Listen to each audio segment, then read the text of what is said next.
这原本是一份尘封了2000年的账单，从公元前141年到公元前87年，整整54年。在传统的宏大叙事里，这段时间被称为汉武盛世，但在帝国回升的震惊沙盘上，这根本不是什么帝王伟业，而是一台名为大汉的国家集权机器被最高控制者强行拉满权限，进行超频过载的系统运行记录。这12期档案，我们不讲温情，不谈道德，只核算最底层的运行成本。我们将看着这台机器如何用数以千万计的底层耗材作为燃料，用外器、酷吏和官僚作为消耗性组件，硬生生把中原文明的地缘防线推到了物理极限，最终在一片没有任何人类体温的权力废墟上踩下那脚滴血的急刹车。12个切片，一部完整的帝国扩张与反噬代码，汉武大帝全案合集，现在强制载入。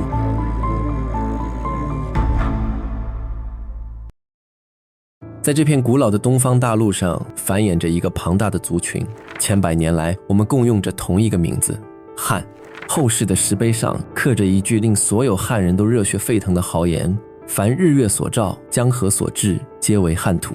我们早已习惯了这个称呼，觉得它只是一个符号。但若时光倒流2000年，你会发现这个字并不代表荣耀，它代表着沉默。在大汉立国的前60年里，汉人这2个字在北方草原的狼群眼里，意味着温顺的羊，意味着移动的粮仓，意味着那个只会送女人求和的软弱政权。那是一个民族在物理上和精神上都被压弯了脊梁的时代。所有的理性都在告诉我们要忍耐，要韬光养晦，要学会像尘埃一样卑微地活着。这种生存哲学被奉为盛世的真理。直到这一年，公元前141年，历史的系统里突然出现了一个不可控的变量。他是一个异类，他接手了一个富得流油却跪在地上的帝国。按照剧本，他应该继续做一个守财奴，但他偏不。他将用整整54年的时间，把这个国家积累了3代人的财富全部投入到一场看似没有尽头的豪赌中。他会把忍耐这个词从我们的字典里彻底抠掉，换成另一个字犯。民犯强悍者，虽远必诛。是他第一次告诉我们要看向远方，是他用铁与血为这个文明注入了一股近乎疯狂的狼性。有人说他是穷兵黩武的疯子，有人说他是千古一帝的雄主，但在我看来，他只是一个不服输的少年，试图用手中的剑去丈量大地的尽头。他叫刘彻，是他让汉这个字成为了强者的代名词。今天大年初3，让我们回到那个风起云涌的起点，看一看这位少年天子是如何在窒息的恐惧中亲手撕碎了忍耐的伪装，亮出了帝国的獠牙。我们常说文景之治，那是中国历史上第一个被公认的盛世。史书里全是赞美，京师之前类巨万，冠朽而不可校，太仓之粟沉沉相迎。仓库里的粮食堆到了天上去，串钱的绳子多到腐烂，百姓家里甚至都有了自己的马匹。但我今天想请大家看一眼这所谓盛世的背面。这60年的繁荣本质上是一个巨大的且极其脆弱的高压锅，外面是匈奴人随时可能掀翻锅盖的马刀，里面是诸侯王随时可能炸膛的火药。坐在锅盖上的2个皇帝，汉文帝和汉景帝，他们不是在享受，而是在熬。让我们先修正一个巨大的历史误区。很多人认为文景2帝疯狂存钱是为了给后来的汉武帝打仗用的，这纯属胡扯。历史没有剧本，文帝和景帝并没有天眼，他们根本不知道未来会有一个叫刘彻的皇帝能横扫漠北。他们之所以像末日生存一样疯狂地囤积粮食和铜钱，原因只有一个：恐惧。这种恐惧不是抽象的，而是带有烧焦味道的物理记忆。公元前166年，汉文帝14年，那一年的冬天格外冷，匈奴的老上单于带着14万骑兵像洪水一样冲垮了萧关。请注意，他们这次不是来抢劫的，他们是来拆家的。匈奴的前锋部队直接烧毁了回中宫，战马的铁蹄踏破了甘泉宫的围墙。甘泉宫那是大汉皇家的避暑山庄，距离首都长安只有不到200里。史书载后继至雍甘泉，照通于长安。匈奴人放火烧宫殿的火光，就像烽火台一样，站在长安城的城墙上，肉眼清晰可见。那天晚上，向来仁慈的汉文帝第一次穿上了铠甲，他想御驾亲征，但被大臣们死死抱住大腿拦了下来。为什么拦？因为不敢。大汉的步兵方阵在平原上遇到匈奴骑兵，就是屠杀。那天晚上，长安城的空气里飘荡着甘泉宫烧焦的烟味，那股烟味钻进了汉文帝的鼻子里，也钻进了大汉帝国的骨髓里。从此以后，汉文帝得了一种安全感匮乏症。他在位23年，没有修过一座新宫殿。有人建议他修个露台，他一算账需要100斤黄金，这位皇帝竟然说100斤，这可是10户中产阶级1年的家产啊！不修了。他不是心疼钱，他是觉得每一块铜板都必须留着用来修墙，用来买命。这根本不是什么高瞻远瞩的战略储备，这就是一种被吓破了胆后的应激性囤积。为了防止那天晚上的火光再次照亮长安，他们还必须缴纳高额的保险费，这就是和亲。史书习惯把这粉视为两国交好的佳话，但当我们擦掉史书上的金粉，你会发现这2个字的背面刻着的是大汉帝国最难以启齿的卑微。这种卑微甚至不需要翻译，你只需看一眼匈奴单于写来的信，开头第一句永远是天地所生，日月所至，匈奴大单于敬问汉皇帝无恙，语气狂妄的像是主人在问候奴隶。而汉朝的回信呢，必须附上一张长长的礼品清单，绣着金线的丝绸，经过发酵的精米，最醇厚的酒曲。这不是国与国的礼尚往来，这是纳贡。文帝和景帝就是在这种跪着挣钱的日子里过了几十年。太仓里那些发霉变红的粮食根本不是富裕的象征，那是2代皇帝咽在肚子里烂在肚子里的委屈。如果你觉得对外送女人已经够窝囊了，那么对内杀功臣就是这60年里最黑暗的一页。这就要提到那个必须被铭记的名字——晁错。他是汉景帝的老师，也是当时大汉最锋利的大脑。他看穿了这个盛世内部最大的隐患——诸侯王。那些姓刘的亲戚像肿瘤一样吸附在帝国的血管上。吴王刘濞自己印钱，自己主盐，他的地盘大汉法律进不去。晁错给汉景帝上了一道削藩策，经削之一反，不削一反。翻译过来就是诸侯王就是大汉身上的恶性肿瘤，你现在动手术虽然会大出血，但还能活，你现在不动，等着它扩散，大汉就死定了。景帝听信了，启动了削藩，结果肿瘤破裂，七国之乱爆发。吴楚七国打出的旗号是清君侧，诛晁错。这时候大汉官僚集团展示了人性最丑陋的一面，代表人物叫袁盎。袁盎和晁错是死对头，晁错当权时，袁盎被排挤，现在七国造反，袁盎看到了机会，袁盎进宫求见汉景帝。当时景帝正急得像热锅上的蚂蚁，还在和晁错商量调兵遣将。袁盎走进来看了一眼晁错，对景帝说：陛下，我有一条妙计，但必须平退左右。景帝摆摆手，让所有人都出去，包括晁错。在这封闭的5分钟里，袁盎只说了一句话：方今计独有斩错，发使射吴，楚七国复其故地，则兵可无血刃而拒罢。吴楚七国造反，借口就是晁错。只要陛下把晁错杀了，把他的头装在盒子里展示给诸侯看，这仗就不用打了。这是一个连3岁小孩都不信的谎言。造反是为了皇位，怎么可能是为了杀一个人？但是汉景帝沉默了很久，说了一句让所有忠臣都心寒的话：故城何如？吾不爱一人，以谢天下。如果真能换来和平，我为什么要在乎一个人呢？那天早上，汉景帝甚至没有勇气当面下旨，他派丞相骗他说：皇上要升你的官，请穿上最好的朝服去上朝，还要巡视东市。晁错高高兴兴地去了，马车行至东市，突然拐弯，直奔刑场。没有审判，没有辩护，一群早已埋伏好的武士冲上来，把这位大汉的九卿直接从车上拖下来，甚至来不及脱下那身代表荣耀的朝服，他就被按在了冰冷的案板上，腰斩。行刑者用的不是刀，而是铡。为什么要用这么残酷的刑罚？因为只有让晁错死得越惨，那7个诸侯王才会越满意。这不是一次行刑，这是一次卑微的讨好。汉景帝是在用老师的痛苦给叛军纳一份血淋淋的投名状。史书不敢细写，但我必须告诉你们其中的物理痛感，因为切断的是腰部，人的心肺功能是完好的。晁错在身体断成2截后，神志依然清醒。他在长安嘈杂的闹市中，趴在泥土里看着自己的血流干。他在剧痛中，最后看了一眼未央宫的方向，那个他辅佐了半辈子的学生，那个他一心想要维护的皇帝，此刻正躲在深宫里，等待着叛军退兵的好消息。晁错死了，七国退兵了吗？没有。当汉朝的特使拿着晁错的人头去前线求和时，吴王刘濞只是冷冷地笑了一声：我以为东帝上谁拜？我已经是东帝了，为什么要给别人当臣子？那一刻，汉景帝才明白自己犯了多大一个蠢。他白白杀了自己的老师，白白向叛军低了头，却什么都没换回来。这就是政治幼稚病的代价。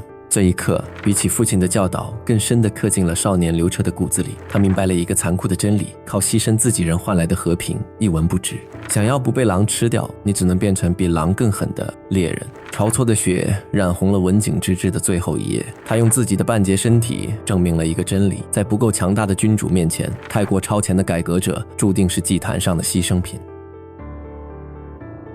公元前141年，景帝带着那一身的算计和窝囊死了，他留下了一个装满钱的国库和一个被晁错的血清理干净的朝堂。然后那个16岁的少年刘彻登场了。刘彻和他的爷爷父亲完全不同，他没有经历过甘泉宫的火光，他不懂什么是恐惧。当他打开国库的大门，看着那堆积如山的财富时，他脑子里想的不是继续存着防老，而是这能买多少匹马。但他很快发现，他虽然有了钱，却没有权，权力还在那个瞎眼的老太太窦太后手里。老太太代表着旧时代的惯性，忍耐、和亲、无为。刘彻年轻气盛，他不想忍。建元元年，他提拔了2个年轻的儒生赵婉和王臧，准备推行新政，甚至想设立明堂来把兵权从老太太手里抢过来。这直接触碰了系统的逆鳞。窦太后没有像景帝那样搞阴谋，她派人去查赵婉和王臧的账。即使是清官，在那个复杂的官场里，谁的屁股是绝对干净的？哪怕只是一次越级汇报，哪怕只是一笔招待费对不上。窦太后拿着这些罪证，把那一叠厚厚的竹简扔在刘彻面前。这就是你选的人才，贪赃枉法怎么治国？刘彻无话可说。赵婉和王臧被扔进了监狱。老太太给的选择很简单，要么自杀，要么灭族。2个年轻的理想主义者为了保全家人，在狱中服毒自尽。那是汉武帝一生中最后一次下跪。他在长乐宫的门外淋着冷雨，向那个瞎眼的老祖母磕头认罪。他不仅要看着自己的亲信去死，还要亲手废除自己的新政，重新把黄老之学供奉起来。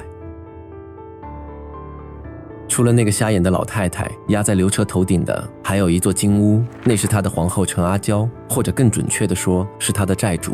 我们都听过金屋藏娇的浪漫故事，但在赛博历史学的视角下，这桩婚姻从一开始就是一场股权置换。当年如果没有陈阿娇的母亲馆陶公主在幕后运作，刘彻这个被叫做猪的庶子根本不可能干掉太子刘荣，坐上皇位。现在投资人来收债了，帝妃由公主立得利，翻译过来就是陈阿娇母女每天挂在嘴边的话：刘彻，如果没有我妈，你凭什么坐在这里？这哪里是夫妻，这是挟恩图报。陈阿娇比刘彻大好几岁，在刘彻还是个流鼻涕的小屁孩时，陈阿娇就已经是皇宫里的大姐头了。这种姐弟恋加软饭硬吃的组合，注定了婚姻的畸形。陈阿娇在后宫的嚣张是有史料背书的，史官用了2个极重的字来形容她：娇俭。她看着刘彻的眼神不像是在看丈夫，更像是在看自己一手扶持起来的傀儡。刘彻想提拔一个官员，陈阿娇不同意。刘彻想去宠幸别的妃子，陈阿娇直接在后宫大闹。最可怕的是，当她发现自己控制不住这个渐渐长大的少年时，她开始试图用巫蛊这种黑魔法来进行精神控制。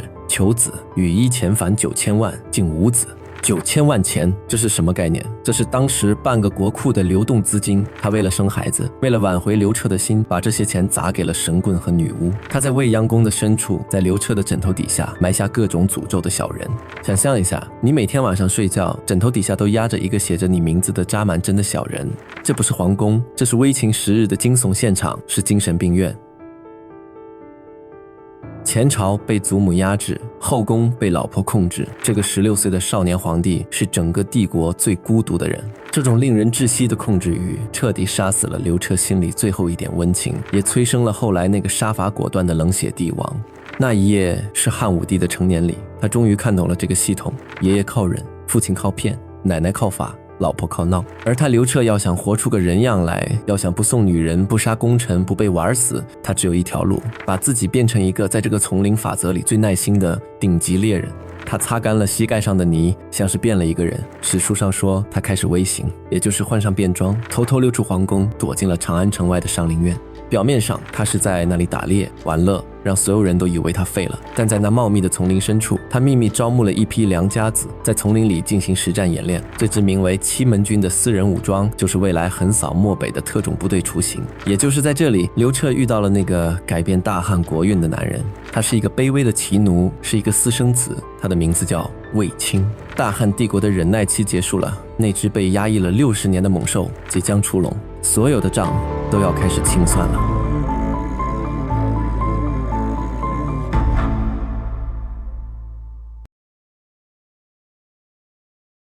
上回我们说到，16岁的少年天子刘彻在建元新政失败后，发现自己只是一个被囚禁在皇座上的高级囚犯，他的脖子上套着2条沉重的锁链，一条在内是馆陶公主和陈阿娇母女对他的政治垄断，一条在外是匈奴对大汉帝国长达60年的战略敲诈。要想活下去，要想真正掌握这个庞大的帝国，他必须砸碎这2条锁链。怎么砸？靠讲道理吗？靠儒家的道德说教吗？不，在权力的丛林法则里，打破旧系统最有效的方式就是强行引入一个不受旧系统控制的全新变量。在内廷，刘彻需要一场子宫战争来夺回自己的生育主权；在外廷，刘彻需要一场军事豪赌来彻底撕毁那份屈辱的和平协议。公元前139年，建元2年，那只在上林苑里暗中磨牙的猛兽，终于向旧势力亮出了他的第一把刀。今天，让我们翻开大汉帝国最惊心动魄的转折点，看一看这位年轻的顶级猎人是如何用一个女人和30万大军强行重启了整个国家的底层代码。提到卫子夫，很多人脑海里浮现的是一个灰姑娘偶遇白马王子的浪漫爱情故事，但在赛博历史学的视角下，皇宫里从来没有爱情，只有资源置换。卫子夫的入宫从一开始就是一场政治算计。当时的后宫是陈阿娇的私人领地。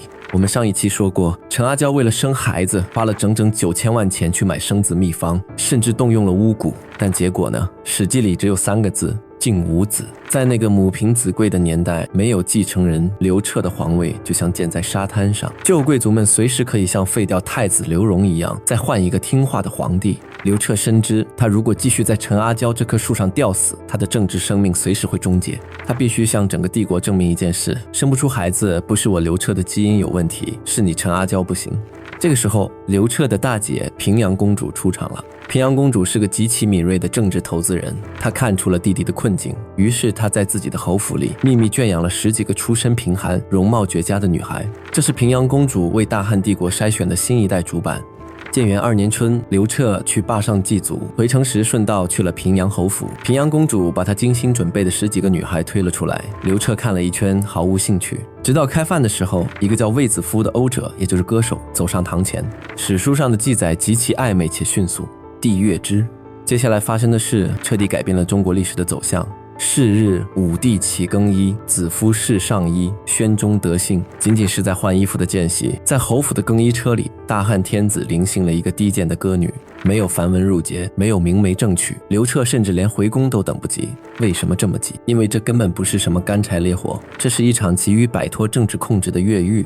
临走时，平阳公主把卫子夫送上刘彻的马车，拍着他的后背说：“行矣，强饭，免之，极贵，无相忘。”好好吃饭，努力保重，将来苟富贵，勿相忘。这句话揭示了卫子夫的真实身份，他不是去谈恋爱的，他是带着平阳公主的政治风头去未央宫里抢地盘的。卫子夫没有让刘彻失望，入宫后不久她就怀孕了。这个孩子的到来就像一颗原子弹在未央宫炸开，他不仅证明了刘彻的生育能力，更向全天下宣告馆陶公主和陈阿娇的恩情绑架到此为止，大汉的皇族血脉不再由你们垄断。陈阿娇引以为傲的那个封闭系统，被一个出身低微的歌女用最原始的生理方式彻底黑掉了。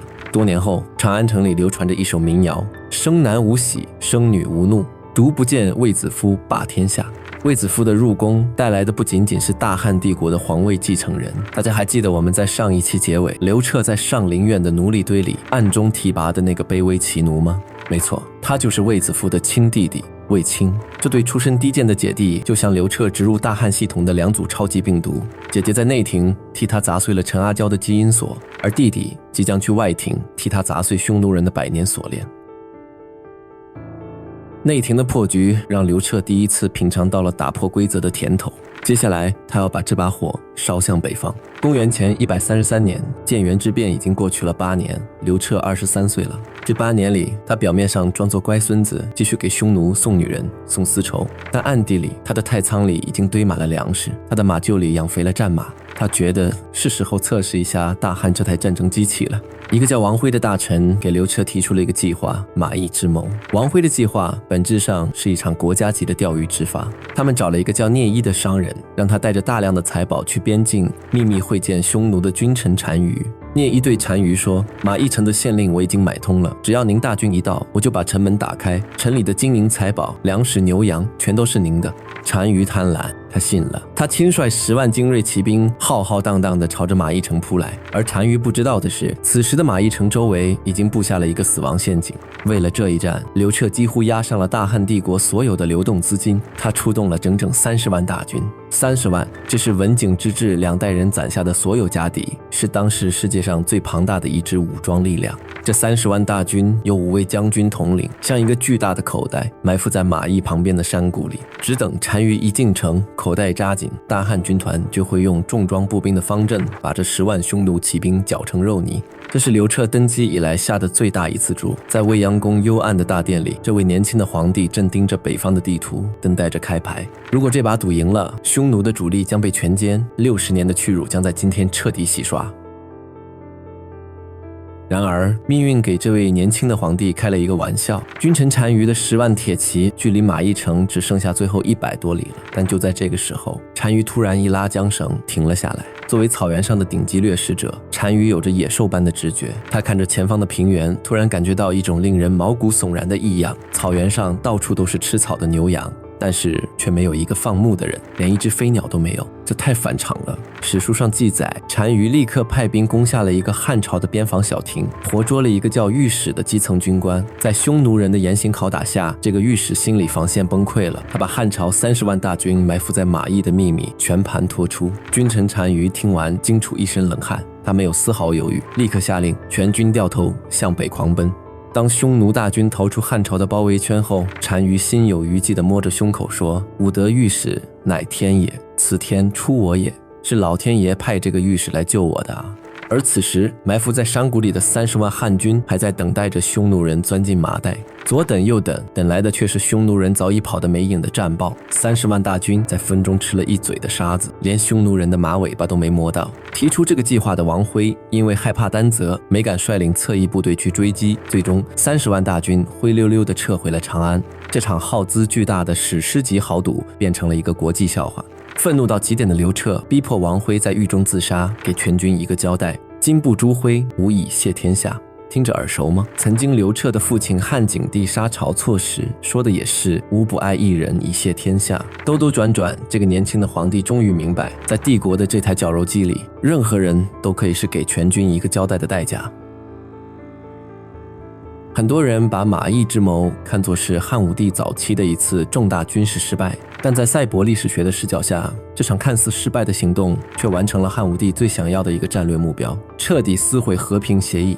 马邑之围后，匈奴彻底被激怒。君臣单于意识到，大汉再也不是那个只会送女人和丝绸的温顺绵羊了。自是之后，匈奴绝和亲，攻当路塞，入到汉边，不可胜数。和亲的遮羞布被撕碎，两国正式进入了不死不休的全面战争状态。刘彻虽然赔了钱，丢了脸，但他却获得了至关重要的战争合法性。他用30万大军的一次无效动员，逼着整个大汉帝国的文官集团和百姓接受了一个现实：和平已经死了。从今天起，除了打，我们别无选择。但同时，马邑之谋也给刘彻上了惨痛的一课。他终于明白，用旧时代的算法是抓不住新时代的病毒的。汉朝传统的重装步兵和战车方阵虽然力量庞大，但在机动性极强的匈奴骑兵面前，就像是一个笨重的铁乌龟。人家根本不跟你打阵地战，人家看情况不对，一溜烟就跑了。你要对付风，就不能用墙去挡。你要去对付风，你就必须变成一阵比他更狂暴的飓风。刘彻站在未央宫的高台上，看着北方，他需要一种全新的战术，他需要一支全新的军队。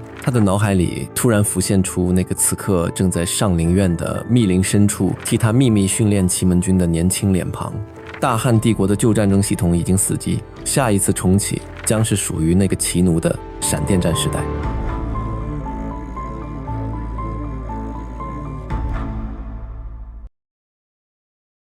上回我们说到，年轻的汉武帝在马邑之谋中丢了脸赔了钱，但他却成功撕毁了和平协议，按下了全面战争的启动键。但是当那只战争猛兽真正想跑起来的时候，刘彻发现他的脚下全是绊脚石。大汉帝国这台机器运行了60多年，由于文景之治的无为而治，系统里积累了大量的 bug。 最大的 bug 有2个。第一是诸侯王，这帮姓刘的亲戚在地方上拥有独立的财政权、人事权，甚至铸币权，他们就像一个个独立运行的国中之国，根本不听中央的调度。第二是豪强与旧官僚，他们垄断了帝国的财富和话语权，却不愿意为战争掏一个铜板。刘彻很清楚，要想打赢匈奴，他必须先在内部进行一场系统重装。他需要把分散在诸侯手里的权力和分散在豪强手里的钱全部收归中央，但这依然是个死局。你想收权，七国之乱的教训历历在目，搞不好就是内战；你想收钱，那就是与全天下的既得利益者为敌。作为一个皇帝，他不能亲自下场去抢，他需要有人替他干脏活。于是历史的聚光灯打在了两个来自社会的底层身上，他们一个是落魄的中年愤青，一个是在固执堆里窥探死亡的屠夫。他们将成为汉武帝手中最锋利也最肮脏的帝国黑手套。今天让我们拆解大汉历史上最完美的阳谋推恩令和最恐怖的统治工具酷吏政治。公元前127年，一个叫主父偃的中年男人走到了未央宫的大门口。在这个男人身上，你看不到一点儒家君子的温良恭俭让，他只有满脸的戾气和写在眼底的野心。他前半生是个彻头彻尾的失败者，学纵横术没人要，向家里的亲戚借钱没人给。在被全世界抛弃之后，他悟出了一个道理：丈夫生不无鼎食，死既无鼎烹饵。男人活着要是不能吃上最顶级的富贵饭，那就死在最残酷的刑具里拉倒。带着这种亡命徒的心态，他一天之内给汉武帝投递了9道奏书，所上书9封，其8封为律令。他在奏折里写道：今诸侯或连城数十，地方千里，愿陛下令诸侯得推恩分子弟，以帝侯之。彼人人喜得所愿，上以得失，十分其国，不削而稍弱矣。这些文字直接戳中了刘彻最大的痛点：诸侯王太强了，怎么办？以前的晁错给出的方案是削藩，简单粗暴，直接抢地盘。结果呢，逼反了齐国。他给刘彻献上了一套无法防御的阳谋——推恩令。什么是推恩令？简单说，就是以爱之名行杀戮之事。按照汉朝旧制，诸侯王死后，只有嫡长子能继承王位和土地，其他的儿子什么都没有。主父偃建议陛下，您要仁慈啊，您要推恩啊，为什么只给嫡长子呢？其他的儿子也是皇室血脉啊。愿陛下令诸侯得推恩分子弟，以帝侯之。不如下一道命令，规定诸侯王死后，嫡长子继承王位，但必须把土地切开，分给其他的儿子们建立侯国，而且这些切分出来的小侯国不再归诸侯王管，直接归中央政府管。主父偃献上的是一个让诸侯们避无可避的政治死局：以私恩列地，分其子弟，而汉为定制封号，不削而弱，诸侯内部裂变。这是一场利用骨肉亲情来完成的绝户计。对于老诸侯王来说，这是在谢主隆恩的欢呼声中，眼睁睁看着自己被亲儿子们分而食之。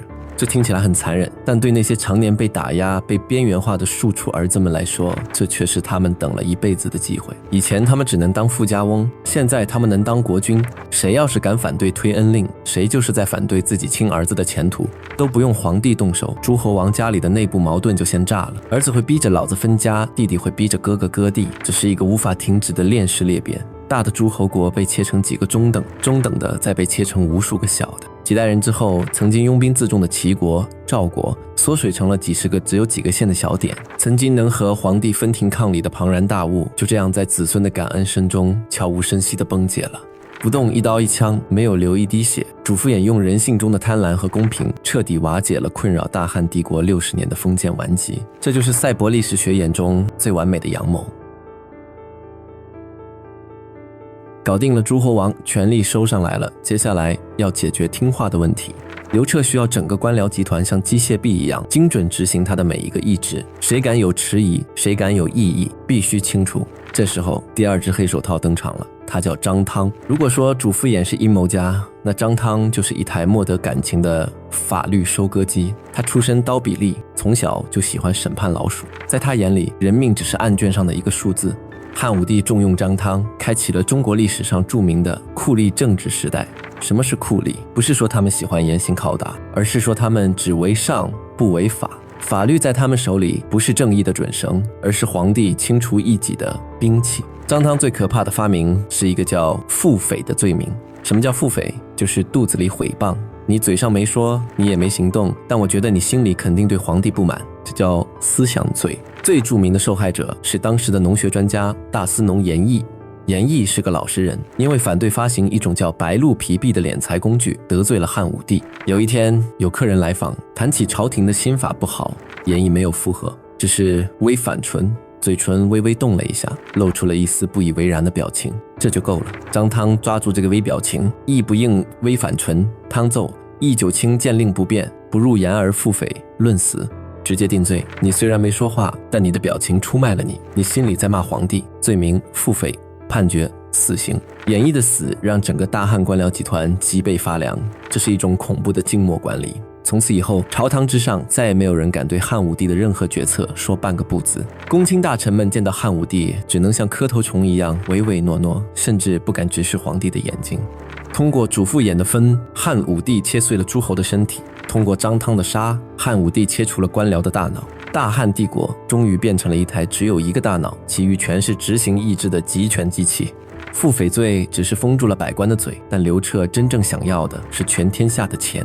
战争机器一旦启动，每天烧掉的钱都是天文数字。当时大汉的财富全掌握在那些冶铁、煮盐、囤积、居奇的富商豪强手里，怎么把这笔钱合法的抢过来？张汤这把屠刀从朝堂挥向了民间，他给汉武帝量身定制了一套大汉朝的财富清零计划——算民与告民。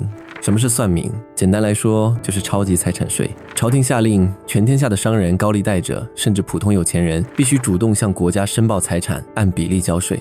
但有钱人都不傻，谁会老老实实把家底亮出来？于是大家纷纷做假账，藏现金。面对这种全社会的软抵抗，张汤的应对方案是告民。所谓告民，就是鼓励全天下人互相举报，只要你发现邻居、亲戚、老板隐瞒了财产，你去官府告发，一旦查实，被告发的人财产全部没收，并且充军戍边，而没收来的财产分给你一半。这是一场用底层人性的贪婪来摧毁中产阶级财富的完美阳谋。整个大汉帝国瞬间变成了一个互相监视的猜疑链，伙计举报老板，邻居举报邻居，甚至连奴婢都去举报主人。在这场史无前例的合法洗劫中，张汤把法律变成了最高效的掠夺工具。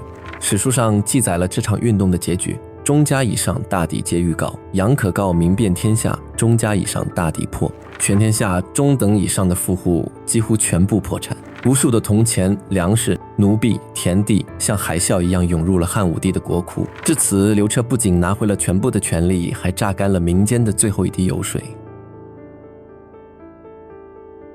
主父偃和张汤帮汉武帝干完了所有的脏活，他们权倾朝野，他们风光无限。但黑手套的宿命是什么？是当脏活干完之后，被主人嫌弃的扔进垃圾桶，甚至还要被踩上一脚，来证明主人的手是干净的。主父偃的结局极其讽刺，他利用推恩令逼死了齐王，结果被齐王那一派的人反扑。汉武帝知道主父偃有才，但他更知道主父偃已经成了全天下的公敌。为了平息众怒，为了收买诸侯王最后一点人心，汉武帝毫不犹豫地杀了主父偃，并且是族诛，全家杀光。那个发誓要无鼎食的男人，最终真的实现了他的预言，无鼎烹。张汤的下场也好不到哪去，他得罪了丞相庄轻敌，被诬陷贪污。最了解汉武帝的张汤在狱中没有做任何辩解，因为他知道皇帝不需要真相，皇帝需要的是一只替罪羊。张汤在狱中自杀，死后家里穷得连口棺材都买不起。刘彻听说后流了几滴眼泪，然后立刻提拔了张汤的儿子。看，这就是帝王术，用你的时候你是刀，不用你的时候你是鬼，杀了你还能再用你的血来染红我的仁慈。主父偃死了，张汤死了，但他们的遗产留了下来，推恩令依然在自动运行。诸侯王们在几十年后彻底变成了路人，酷吏政治依然在延续。大汉的官场从此养成了一种唯唯诺诺的奴性基因。此时的汉武帝站在未央宫的顶端，放眼望去，四海之内再也没有可以阻挡他的力量。诸侯跪了，豪强怕了，大臣哑了，系统重装完成。但这还不够，这只是为了那台战争机器加满的第一箱油，因为在北方的草原上，那个真正强大的敌人正在磨刀霍霍。汉武帝转过身，看向了那个一直沉默寡言的年轻人卫青。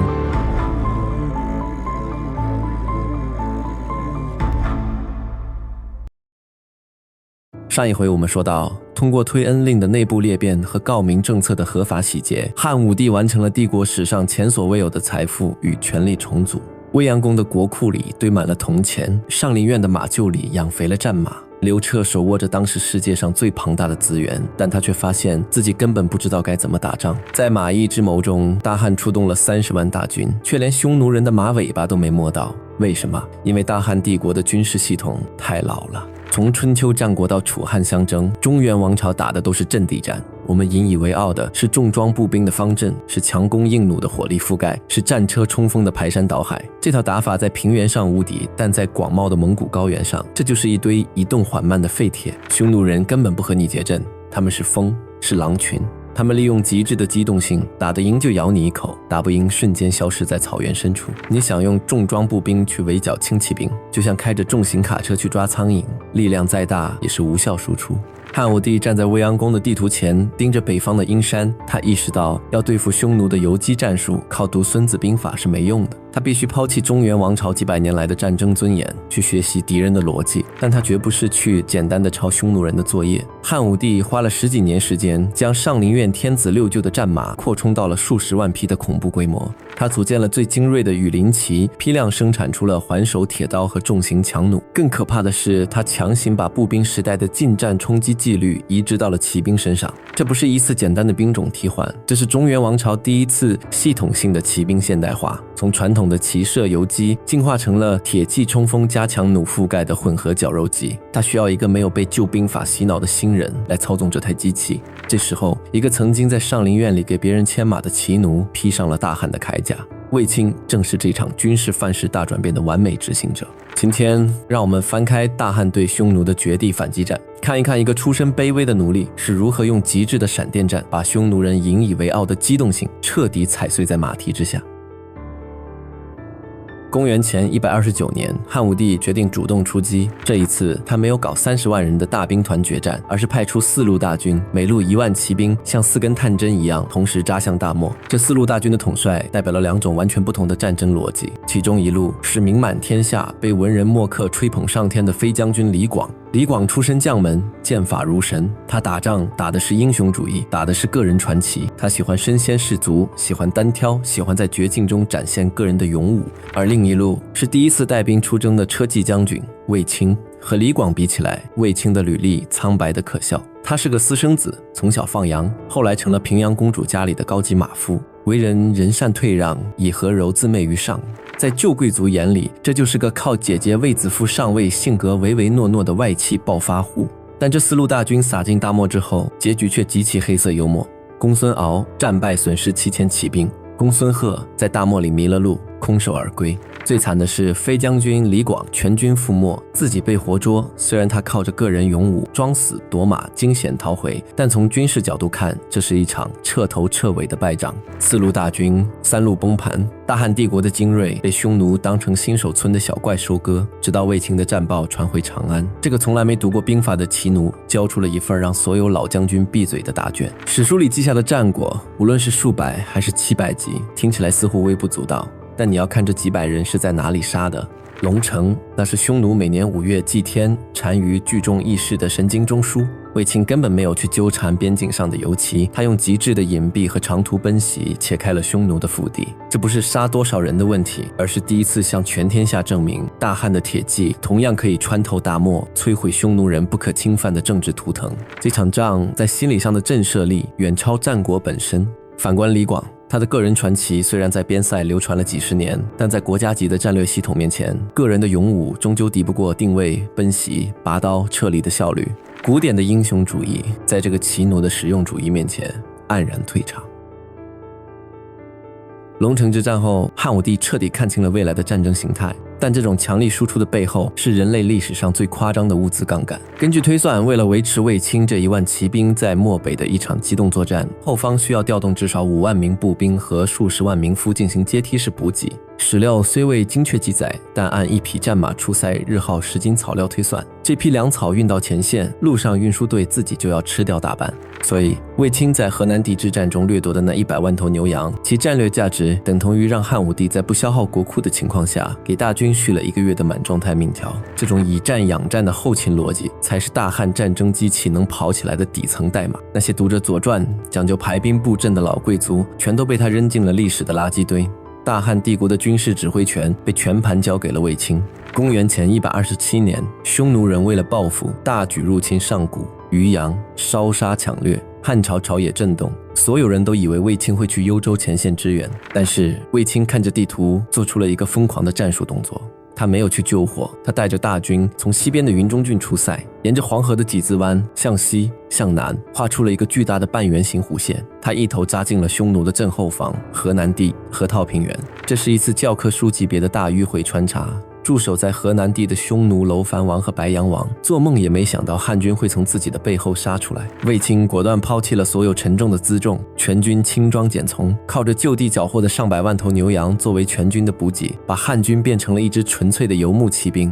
今车骑将军亲渡西河至高阙，获首虏2300级，车资畜产必收为虏，以封为列侯，全甲兵而还，一封清3000户。这不仅是一场闪电战，更是大汉军屯模式的恐怖雏形。他们不光打游击，还在夺下河套之后，迅速筑起了朔方和五原2座重镇。牧民喜朔方10万口，10万中原百姓带着农具和武器扎进了这片草原。游牧民族的急速机动，加上中原王朝的筑城技术和铁器优势，卫青把机动瞬间转化为了持久占领。这才是大汉帝国对匈奴真正的降维打击。河南地之战是汉匈战争的巨大分水岭，大汉帝国在匈奴人的肚皮底下硬生生钉进去了一颗钢钉。我们从地图上看，河套平原在被卫青收复之前，匈奴骑兵驻扎在河套，距离大汉首都长安的直线距离只有700里。这意味着只要匈奴单于愿意，他的轻骑兵只需要3天3夜的强行军就能直接冲进未央宫的大门。这就像是一把顶在帝国喉咙上的尖刀。卫青通过这一战，把这把刀反手插回了匈奴的软肋，收复河套并建立朔方郡，让汉军的防御前哨向北推进了300公里，强行拉开了战略纵深，把长安从一线战场变成了安全的大后方。从此以后，朔方城成了大汉骑兵最完美的前线基地。卫青班师回朝，被封为长平侯。当他穿着带血的铠甲跪在未央宫时，旧时代的战争规则被彻底撕碎了。卫青证明了自己是汉武帝最完美的战争 CEO。他的底色是稳中求胜，每打一仗必算后路，精准控制伤亡，严格遵守法度。他是一个挑不出毛病的体系化统帅。但随着战马群越来越庞大，刘彻的野心已经不仅仅是击退和夺地了。他要的是对匈奴这个北方强敌的战略性清零，彻底解除北方威胁。对于这个终极目标，卫青太稳了。刘彻转过头看向了卫青身边那个17岁的少年。那个少年没放过羊，也没读过兵书，但他对速度有一种极致的狂热。他敢孤军深入，他不要后路，他信奉唯快不破。这对旧省，一个代表了大汉体系化胜利的巅峰，另一个则预示着这台战争机器即将迎来最极端的机动性变异。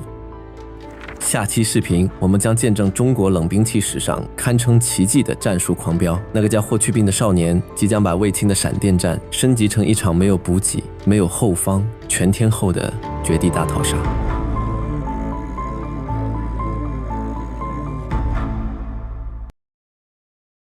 翻开中国2000年的战争代码，你会发现一个常识：几乎所有的千古名将都是一台需要漫长时间去喂养、去试错、去积累经验的重型机器。无论是横扫六合的王翦，还是运筹帷幄的韩信，甚至是他身边的舅舅卫青，莫不如此。但在大汉帝国的战争系统里，唯独有一个人是所有兵法都无法解释的 bug， 他从未接受过正统的兵法规训。故方略何如耳，不治学古兵法。他不读经纬，不习手谕，甚至无视了大军赖以生存的后勤逻辑。历史仿佛是为了彻底清零匈奴这个强敌，而强行向人间投放了一件寿命极短但破坏力满级的定向武器。他17岁披甲，19岁封侯，21岁封神，24岁暴毙。在他的生命刻度里，没有蛰伏，没有低谷，甚至没有老去。他就像一段强行写入大汉操作系统的作弊代码，在出场的瞬间就直接拉满了所有的火力值。今天让我们暂且把卫青那套严丝合缝的大兵团防线抛在脑后，去直视冷兵器史上最不可理喻的战术奇迹，看看这个名叫霍去病的少年是如何彻底撕毁一切军事常识，用一种完全不讲道理的越狱算法，把大汉帝国的战争机器推向了物理极限。在霍去病这个 bug 出现之前，汉武帝其实正面临着一个令人绝望的物理常识——距离乘法。在冷兵器时代，后勤是一道极其残酷的数学题。当卫青的汉军战线越过阴山，深入大漠，粮草的运送成本开始呈指数级爆炸。一旦粮食从长安运到前线，路上的民夫和驼马自己就要吃掉10几石。这就意味着大兵团每向前推进一步，大汉国库的失血量就会翻上几倍。汉武帝发现大汉的重装操作系统已经达到了它的物理极限，只要你还带着粮车，只要你还需要安营扎寨，你的机动性就永远受制于补给线，你永远无法在茫茫戈壁上追上那些像风一样的匈奴骑兵。想要打破这个死局，大汉帝国需要一个完全无视传统军事常识，敢于直接切断自身补给线的战术黑客。公元前123年，漠南之战爆发，卫青率领10万大军出击匈奴主力。在这场绞肉机般的战役里，汉军的重装兵团打得极其惨烈。汉义王2将军军3000余骑尽没，斩首19000，自身也折损了3000精锐铁骑，甚至还有2路将军全军覆没。这种硬碰硬的存量消耗已经快要逼近财政与人力的红线，传统的阵地平推陷入了极度消耗的泥潭。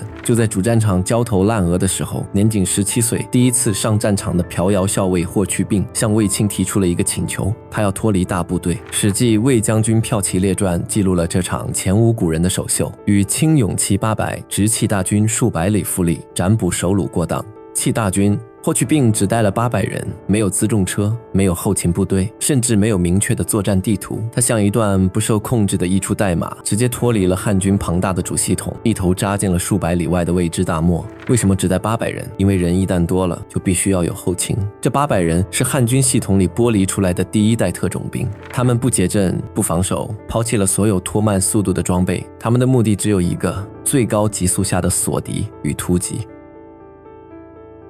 这800人在大漠里狂飙突进，避开了匈奴所有的外围警戒，直接切开了单于的大后方。斩首虏2028级，杀了匈奴单于的祖父，活捉了单于的叔父和相国。在那个讲究阵法与辎重的时代，这几乎是不可想象的违规操作。更准确地说，这是一场领先了整整2000年的教科书式的斩首行动。这场仗虽然规模不大，但它向汉武帝证明了另一种可能：在广袤的草原上，补给线不是生命线，而是累赘。速度本身就是最顶级的防御，也是最完美的后勤。霍去病的首秀让汉武帝看到了破解匈奴机动性的答案。2年后，公元前121年，汉武帝做出了一个让所有人都意想不到的战略大腾挪。他没有让大军继续在漠北死磕，而是把目光转向了帝国西边的一条狭长地带——河西走廊。在西北大地的地形结构中，河西走廊是一段极其极端的自然平静。它的北边是毫无生机的腾格里沙漠，南边是终年积雪的祁连山脉。这2道天然的屏障强行把原本辽阔的荒原挤压成了一条长达1000公里的狭窄通道。在当时的战略版图上，这条通道就是一条致命的脐带，它把盘踞在北方的匈奴右贤王部和游荡在青藏高原边缘的羌人部落紧紧地连接在一起。汉武帝敏锐地察觉到，一旦匈奴和羌人在这条走廊里完成军事合流，大汉的西半壁江山将面临2面夹击，永无宁日。所以汉武帝派霍去病去河西，不是为了抢几块牧场，而是要执行一场地缘截肢手术。河西列郡，隔绝羌胡，内增中国，外断匈奴右臂。他要强行切断这条走廊，让匈奴的经济命脉和军事同盟彻底瘫痪。而执行这场手术的主刀医生依然是那个不要后勤的狂热少年，只是这一次他的手里不再是800人，而是1万名大汉最精锐的铁骑。公元前121年春天，19岁的骠骑将军霍去病从陇西出大塞，一场冷兵器时代的闪电战正式拉开帷幕。史记用极度浓缩的笔墨刻画了这场春季攻势的恐怖急速。过燕之山1000余里，击匈奴，得胡首虏18000余级，破得修图王祭天惊人。6天时间，跨越吴丘岭，狂飙1000多里，连拔匈奴5个部落王国。很多人好奇，1万多人的骑兵部队不带粮草，在荒凉的西北戈壁上是怎么活下来的？霍去病给出的答案其实非常直白：取食于敌。他把敌人的牧场变成了自己的移动补给站。每当先锋锁定游牧部落的营帐，大汉铁骑会在对方还没来得及跨上马背之前，就直接凿穿营地的外围防御。在距营地被攻陷的瞬间，它的性质就发生了彻底转换。汉军立刻抢光所有的马匹和牛羊，杀光所有敢于反抗的成年男子，然后带着敌人的口粮，不做任何停留，立刻奔袭下一个目标。没有大本营，没有大后方，走到哪里，哪里就是补给站；杀到哪里，哪里就是汉军的粮仓。这种打法彻底改变了战争的形态，汉军不再是一个需要靠后勤牵引的风筝，而是一头完全脱离母体的孤狼。匈奴人原本用来躲避主力的广袤腹地，在霍去病眼里反而成了一个个随时可以进货的仓库，只要战斗不停止，补给就永远不会断。这种以战养战的逻辑让霍去病在河西走廊完成了资源闭环。这种战术对指挥官的锁敌能力和方向感有着非人类的要求，只要霍去病有一次判断失误，或者敌人提前撤离，这1万精锐就会在无人区彻底失去补给。在那个环境下，断粮不仅意味着饥饿，更意味着整台战争机器的瘫痪。一旦机动性消失，这支孤军就会从横冲直撞的猎人变成大漠深处任人宰割的猎物。但霍去病就像一个自带全球定位系统的雷达，他在广袤的河西走廊里每一次都能精准地找到匈奴人的主力，甚至他还顺手抢走了修图王的祭天金人。不要小看这尊雕像，这是匈奴人用来祭祀上天的最高圣物。霍去病抢走金人不仅仅是物质上的掠夺，这等同于物理拔除了匈奴人信仰系统的根服务器，这在精神上对匈奴构成了核打击。但这还没完，几个月后的夏天，霍去病再次出击。这一次他的战术更加诡异，设军旗，寄居延，随真小月氏，攻祁连山，斩首虏32000级。他没有从正面平推，而是带着骑兵深入荒凉的居延海，在绝氧的高海拔地带绕了一个极其夸张的大圈，直接绕到了祁连山的背后，从匈奴人的屁股后面发起了致命一击。驻守河西的匈奴右贤王部被这种神出鬼没的立体打击彻底打崩了，单桓王、囚徒王被俘，5位王母、59位王子、63位将军、相国全部沦为大汉的战俘。2场河西之战，霍去病用一种极其残暴的物理摧毁打断了匈奴人的脊梁。驻守河西的浑邪王和修图王因为害怕单于的追责，最终带着4万多部众向大汉投降。至此，河西走廊全境彻底被汉朝接管。匈奴人在这里留下了那首流传千古的凄凉哀歌：亡我祁连山，使我6处不播兮；失我胭脂山，使我嫁妇无颜色。这不仅仅是一场军事上的大捷，这是大汉帝国底层系统的一次史诗级网络扩容。汉武帝在这片曾经属于匈奴的土地上设立了著名的河西4郡：武威、张掖、酒泉、敦煌。中原王朝的版图第一次像一把出鞘的利剑穿透了西部的迷雾，这不仅切断了匈奴与羌人的联络，更为后来张骞打通丝绸之路预留了最安全的物理通道。大汉的系统接口正式向整个欧亚大陆敞开。河西之战让全天下的人都看到了霍去病的战争天赋，他证明了天才是真实存在的。但这仅仅是他作为汉武帝手中最锋利的黑手套在局部战场上的一次测试，因为此时的未央宫里那个千古一帝已经把所有的筹码推到了桌面上。大汉帝国将启动最后也是最庞大的一次系统狂飙。汉武帝将倾尽全国的战马和财富，把卫青和霍去病同时推向大漠深处。那个21岁的年轻人将在这场名为漠北决战的诸神黄昏中，迎来他生命中最璀璨也最无可逾越的谢幕。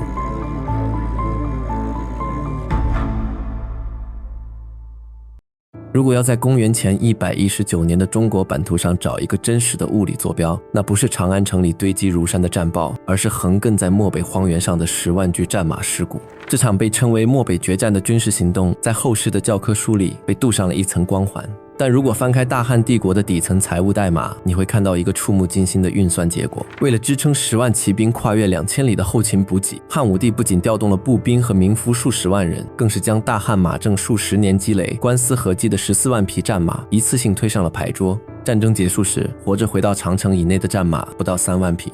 这不是一场远征，这是大汉帝国的一场系统级过载。为了彻底抹除北方边境的地缘威胁，汉武帝强行透支了帝国的金融血脉，启动了一次不计成本的终极压力测试。在这场国运级别的赌局里，2台不同代差的战争引擎卫青与霍去病迎来了他们宿命中的最后一次物理碰撞。公元前119年春天，未央宫发布了最终的战略部署。大将军卫青与骠骑将军霍去病各率5万精锐骑兵，兵分2路，跨越塞外荒漠，直接捣毁匈奴单于的大本营。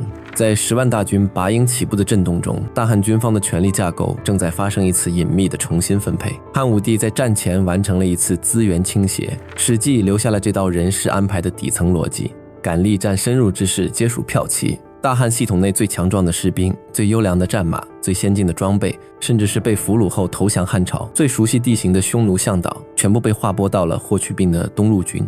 分给卫青的西路军不仅装备和人员老化，还被塞进了一批像李广、赵翼基这样由于政治博弈而必须带上的老旧组件。从系统论的视角来看，这是汉武帝作为帝国董事长在进行强制的内部权力对冲。卫青在军中的基本盘太大了，他的部下几乎垄断了大汉的军方高层。汉武帝必须利用这场终极决战，把霍去去病这个新合伙人彻底推向权力的巅峰，以此来完成大汉军方权力重心的强制转移。带着最豪华配置的霍去病和带着一套拼凑班底的卫青，尽管他们旧圣之间的私交依然稳固，但在系统的资源分配下，两人就这样一东一西驶入了黄沙漫天的无人区。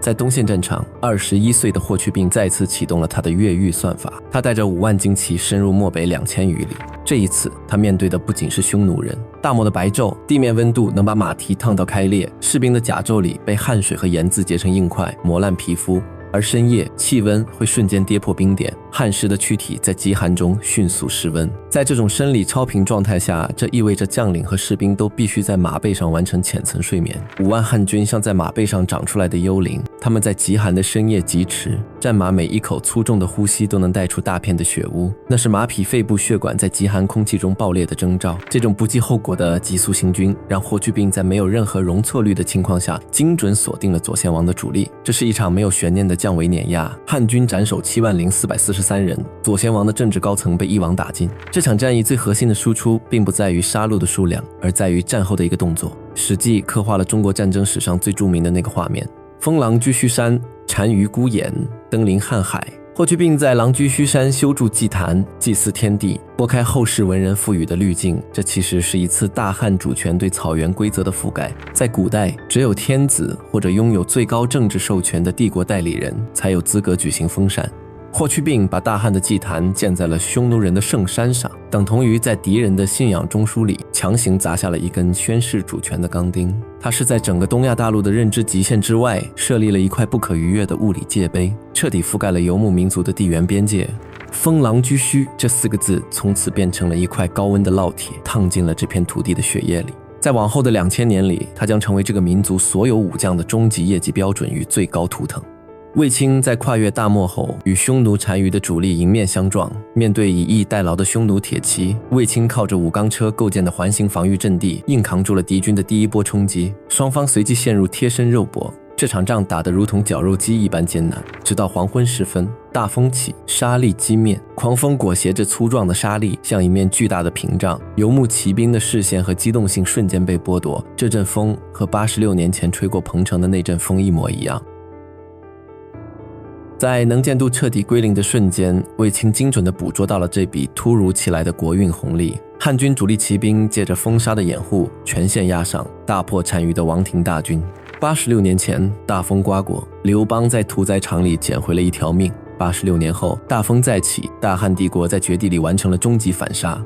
单于在狂风和喊杀声交织的压迫下，心理防线彻底崩塌。他抛弃了整个主力军团，带着几百名亲信借着夜色逃窜。卫青没有给这支溃败的残部任何喘息的机会。大汉的骑兵点燃火把，借着微弱的星光，在黑夜里踩着敌人的血肉追杀了200多里。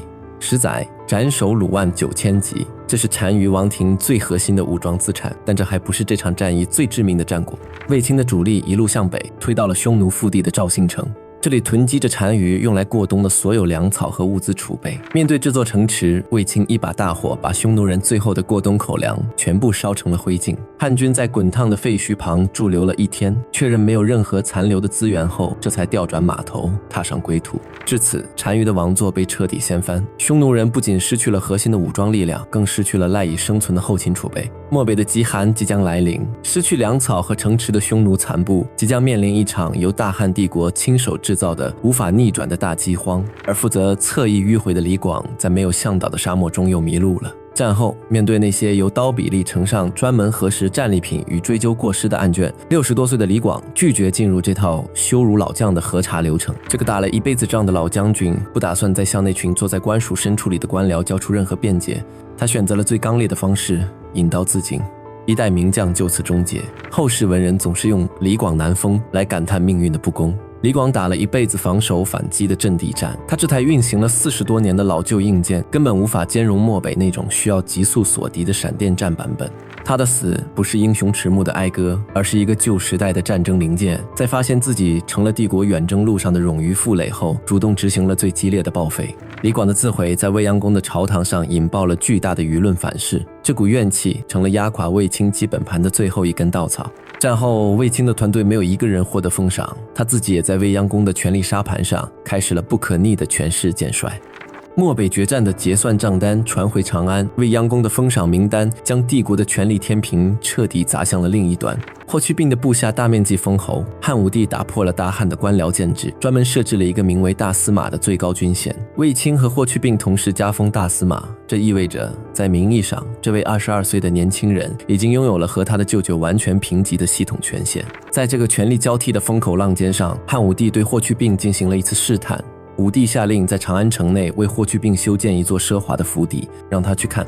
面对这座象征着财富和阶级固化的不动产，霍去病给出了让整个官场失语的回答：匈奴未灭，吾以家为业。几千年来，这句话被解读为少年英雄的爱国热血，但在政治博弈中，这句话是物理隔离。在一个凭借军功兼并土地，所有将领都在疯狂购置房产和经营人脉的时代，霍去病拒绝在长安城里留下任何属于自己的利益锚点。他不买房，不置地，不豢养门客，不结交文臣。他主动切断了自己与大汉官僚网络的所有数据交换。他用一种偏执的孤独，向系统最高的控制者证明：我不要股份，不要分红，我只是你手里的一把纯粹的武器，只要你指向哪里，我就杀向哪里。这种不需要政治维护成本，只追求杀伤力的绝对清醒，才是霍去病最可怕的地方。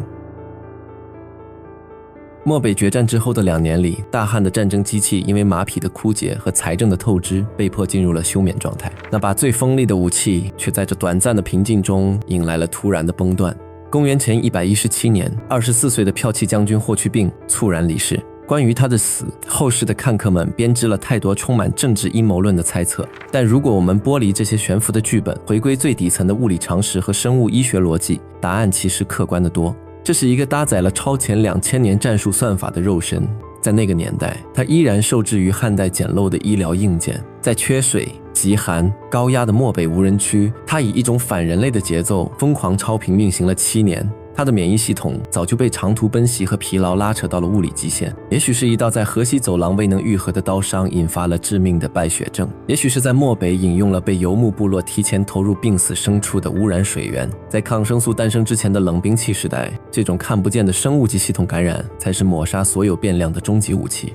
他的死不是什么阴暗的政治谋杀，而是硬件在极致燃烧后不可逆的物理崩塌。如果这台战争机器在全速运转30年，大汉的政治沙盘上会发生什么？在未央宫那台轰鸣的权力绞肉机里，没有任何一把利刃可以永远保持纯粹。如果寿命足够长，它必然会卷入后续的皇权交接，会在无休止的利益交换中变成一个臃肿的官僚，或者像他的舅舅卫青一样，在晚年眼睁睁地看着自己的宗族被最高控制者成批的报废。时间往往是政治系统对武将最致命的腐蚀剂。就像后世的唐太宗李世民，如果李世民在贞观之治最绚烂的时刻转身退场，他留给历史的将是一张无懈可击的底片，后世将永远失去对他指手画脚的机会。寿命的延长只会让他在复杂的权力运算中不断暴露出兼容性错误。所以霍去病走得太及时了，他仿佛一个带有最高执行权限的特定程序，在强行拔除了大汉帝国最大的外患，完成了上天赋予的任务后，在自己最巅峰的时刻，在政治筹码开始变质之前，被上天带走了。这不是天妒英才，这是对他最完美的保护。长安城的秋风卷起未央宫前的落叶，吹过那套沾满干涸血污、再也无人能穿上的沉重铠甲。大汉帝国最辉煌的战术奇迹，永远地停留在了一段24年的代码里。他用最绚烂的猝死避开了一切政治清洗的可能，留给后世的是一把永远没有机会生锈的绝世之刃。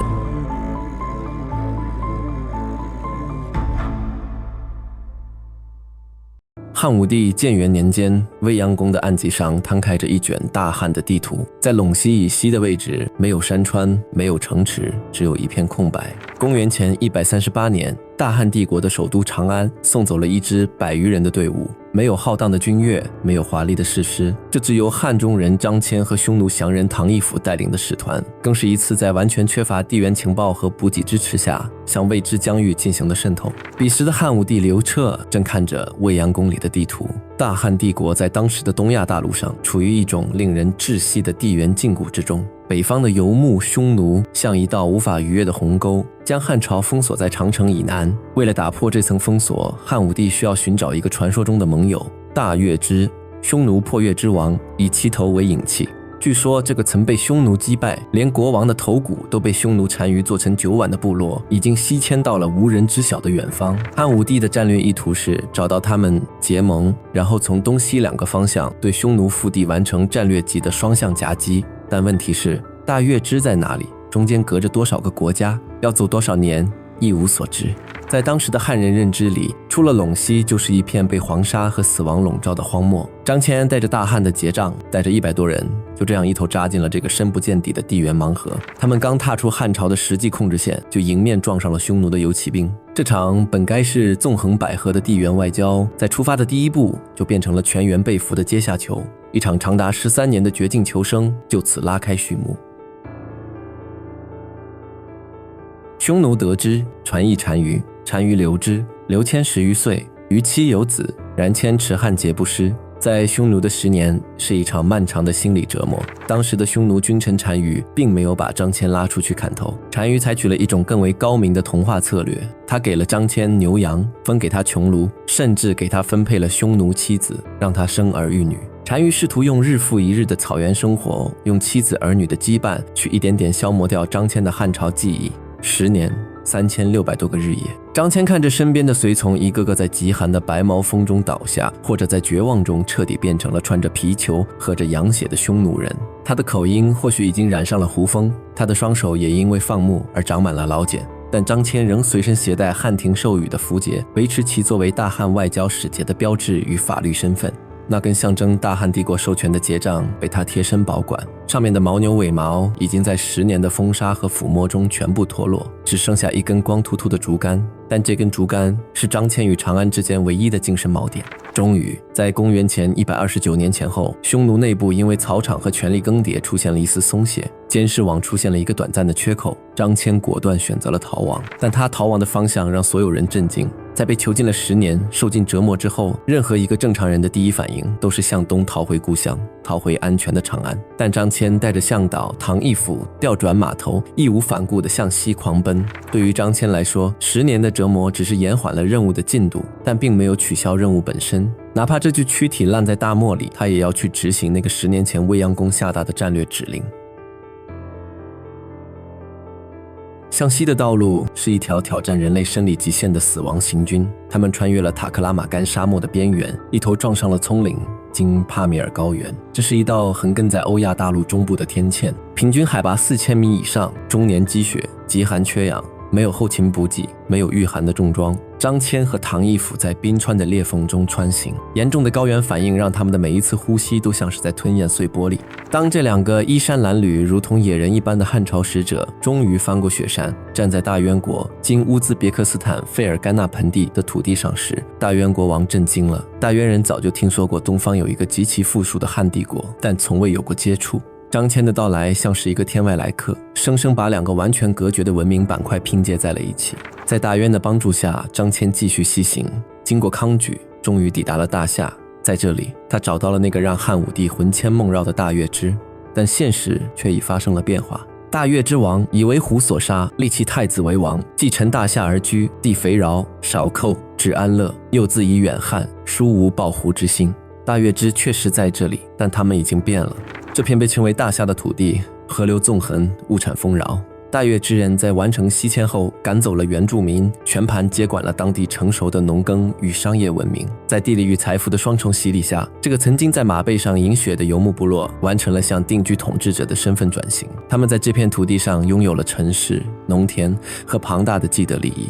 从地缘政治的收益核算来看，安居无寇的生存红利已经远远超过了向东复仇所能带来的情绪价值。大月支的统治阶层反馈了拒绝合作的明确信号，他们不再具备跨越数千里疆域去替大汉帝国分担战争成本的战略动机。张骞在大月支苦苦游说了1年多，最终的答案依然是拒绝。从单纯的政治 KPI 来看，张骞出使西域的任务在这个肥沃的盆地里宣告彻底破产。汉武帝那个东西夹击匈奴的宏大战略只是一厢情愿的梦。如果故事只到这里，张骞不过是一个悲情的失败者。但就在大夏的集市上，张骞的目光穿透了失败的阴霾，捕捉到了大汉此前完全缺失的一块极其重要的地缘情报。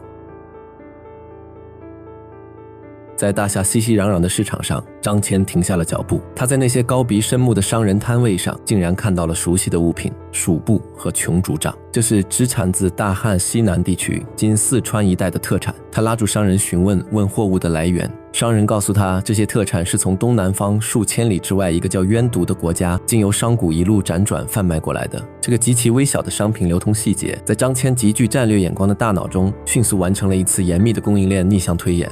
北方草原的贸易通道此刻正被匈奴的军事铁幕彻底切断。既然如此，蜀地的货物能出现在中亚，就意味着在逻辑上，大汉的西南方必定潜藏着一条绕开匈奴封锁、直通渊渎并连接大夏的未知经贸路线。张骞通过几件普通的实物，透视到了一个从未进入汉朝决策层视野的全球贸易网络。大汉帝国一直以为自己是天下的中心，以为匈奴是唯一的边患。但现在，张骞终于发现，在汉帝国的视线之外，早就存在着一个庞大、精密、交织着无数利益的欧亚大陆贸易网。而在这张大网里，大汉不仅不是中心，反而是一个被排斥在外的孤岛。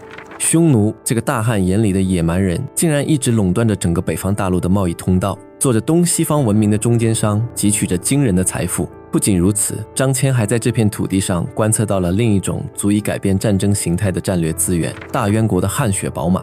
是汉顺着鬃毛滴落，像雪一样沿着马腹滑下。大汉原有的战马多为本土亚种，虽乃粗饲，但体格矮小，在负重重装甲胄的情况下，其极限冲锋速度与耐力上限在匈奴骑兵面前处于天然的劣势。而大渊马肩高腿长，肺活量惊人，在冷兵器时代处于顶层。一旦大汉引进了这种基因源，汉军骑兵将获得关键的机动性能冗余，完成从步兵载具向冲击铁骑的硬件跨代升级。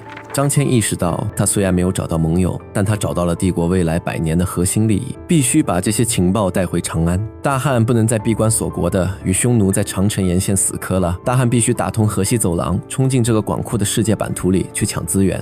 公元前128年，张骞踏上了归途。为了避开匈奴，他刻意绕道青海，试图从羌人的领地潜回，但命运的残酷在此刻再次显现，他第2次被匈奴游骑兵俘虏。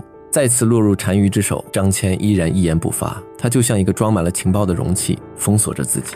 岁余，单于死，骞与其胡妻及唐义府俱亡归汉。1年后，君臣单于病死，匈奴内部爆发争夺王位的惨烈内讧。张骞趁着游牧王庭的混乱，拉着他的匈奴妻子和向导唐义府，抢了几匹快马，最后一次向着长安的方向狂奔。公元前126年，未央宫的殿门被缓缓推开，出发时是100多名壮盛的汉家儿郎，现在只剩下2个形如枯槁、满面风霜的老人。初迁行时100余人，去13岁，唯2人得还。13年，整整13年，张骞将那根光秃秃的节杖重重地刻在未央宫的青石板上，跪倒在汉武帝面前。汉武帝看着眼前这个几乎认不出来的臣子，接过了他用13年生命和100多人换回来的那份西域图记。当汉武帝彻夜翻阅这份情报时，帝国的战略指针发生了不可逆转的偏转。张骞带回来的是一个比击败匈奴更具诱惑力的宏大愿景。在那片未知的西方，有大渊的良马，有康举的弓箭手，有安息帕提亚帝国的庞大市场，有渊渎、印度的温暖象群。匈奴不再是最终的目的地，匈奴成了大汉通往世界版图路上的绊脚石。大汉的战争逻辑变了，以前打匈奴是为了生存防卫，现在打匈奴是为了开疆拓土，是为了接管整条欧亚大陆的陆地霸权。史书上，司马迁用了一个极具穿透力的词来形容张骞的这次行动：凿空。像是在无尽的黑暗山体中，用血肉之躯生生凿出了一条透光的隧道。张骞的回国按下了大汉帝国全面扩张的启动键。仅仅过了5年，那个名叫霍去病的年轻战神就带着张骞带回来的大漠地图，率领大汉铁骑杀入了河西走廊，将匈奴人彻底赶出了祁连山，打通了通往西域的战略大动脉。张骞并不是传统意义上斩将夺旗的武将，他一生都没有在战场上斩杀过多少敌人，但他比任何一位将军都深刻地改变了这个帝国的底层架构。他用13年的忍辱负重，将原本孤立的华夏文明拨入了一个充满血腥竞争但也充满无限生机的欧亚大棋局。他走过的那条风沙漫天的路，在随后的2000年里被无数的商队、使者、僧侣和军队反复踩踏，最终变成了人类历史上最著名的一条血管丝绸之路。公元前114年，张骞在长安平静地闭上了眼睛，他死的时候，大汉的使者已经带着金帛，骑着骏马，源源不断地行驶在他当年九死一生走过的那条路上。他用一次看似失败的出使，为这个民族打开了一扇永远不会再关上的大门。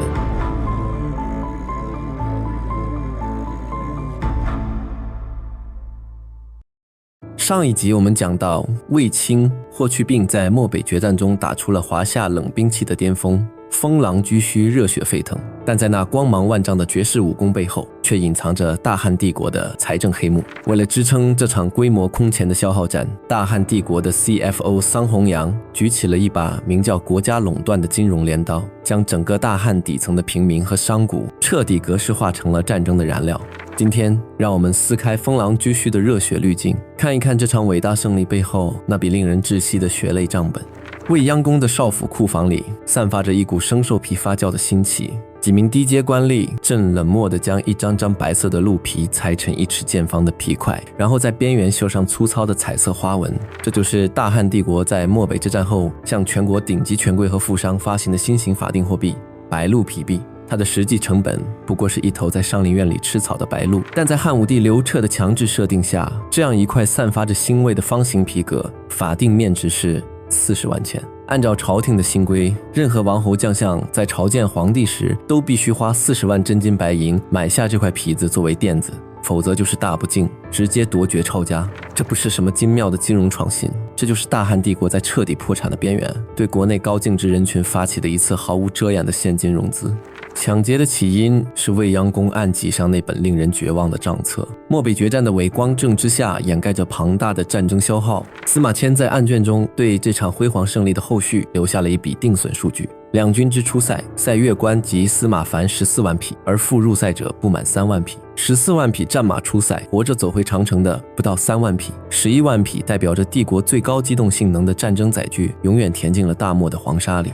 为了把一担粮食运到漠北前线，路上拉车的牛马和押送的民夫要吃掉整整192石。当捷报传回长安时，汉武帝刘彻面对的是一个被彻底抽干的国库。文景之治3代人攒了70年的家底已经全部化为灰烬，皇帝甚至只能把代表皇室脸面的武功爵位明码标价摆在街上售卖。帝国的战争机器面临着物理断电的危机，而前期由张汤主导的洗劫只是一次性的存量掠夺，杀鸡取卵之后，民间已经没有多少现钱可以直接去抢了。刘彻需要一套更隐蔽的抽血机制。在这个危险的时刻，一个名叫桑弘羊的洛阳商人子弟带着一套国家资本垄断方案走进了未央宫。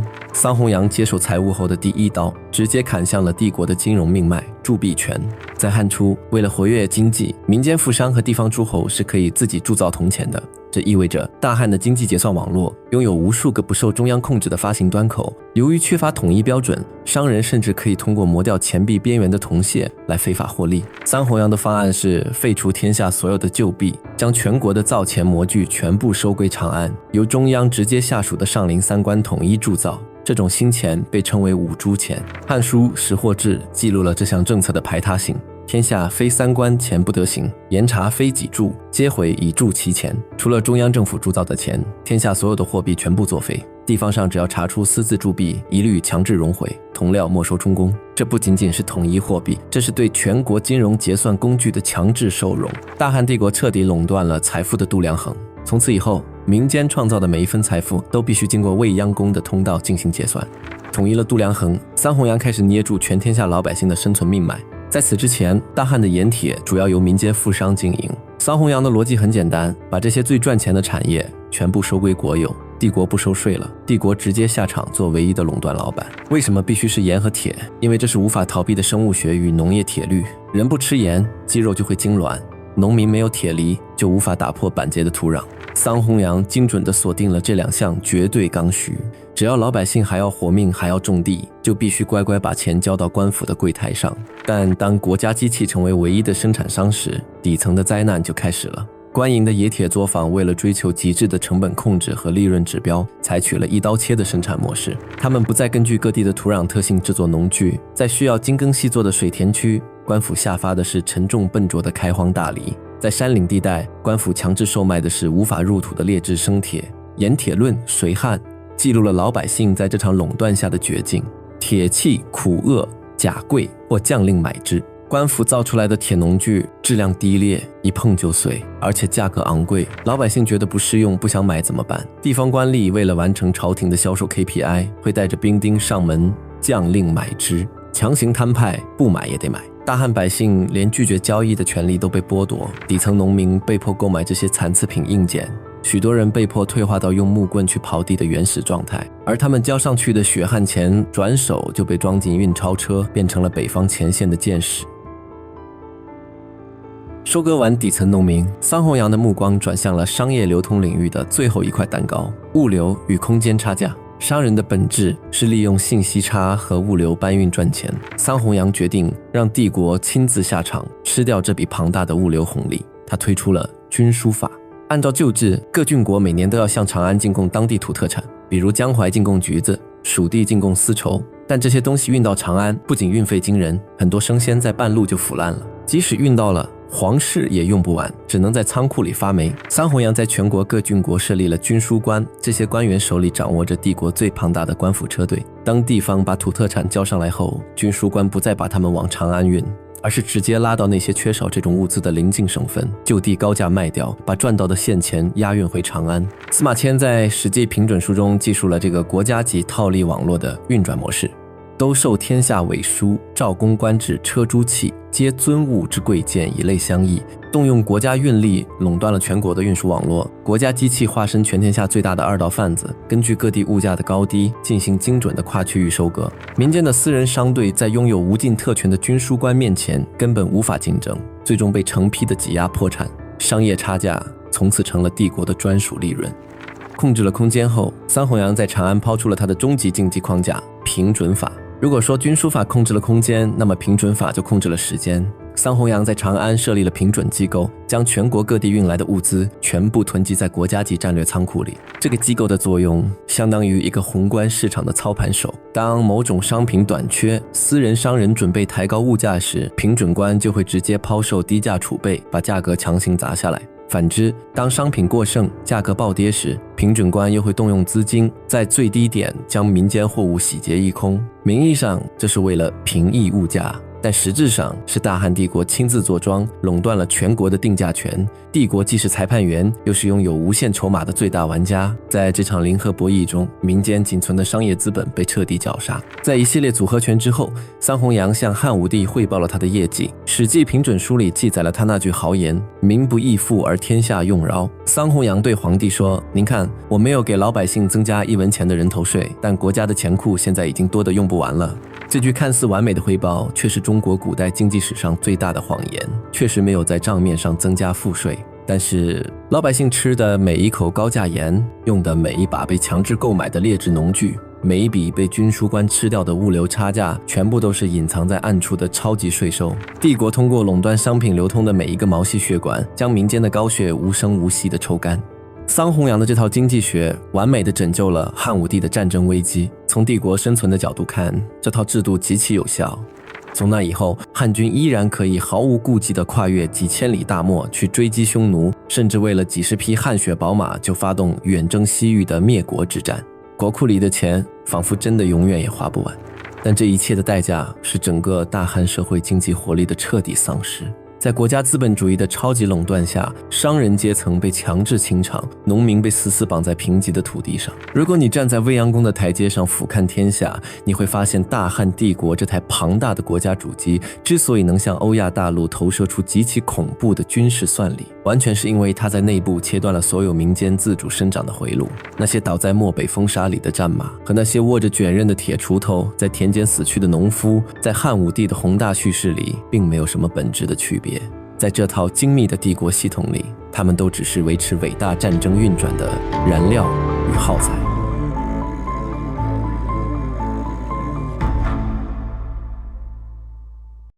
卫青、霍去病封狼居胥的热血背后，是大汉帝国另一场极其残酷的内部运转逻辑。当年轻的战神们在漠北无情收割匈奴人的头颅时，那些无法兼容帝国新算法的古典老将，以及试图保留独立思考的记录者，正被一台名为国家利益的机器成批的碾碎。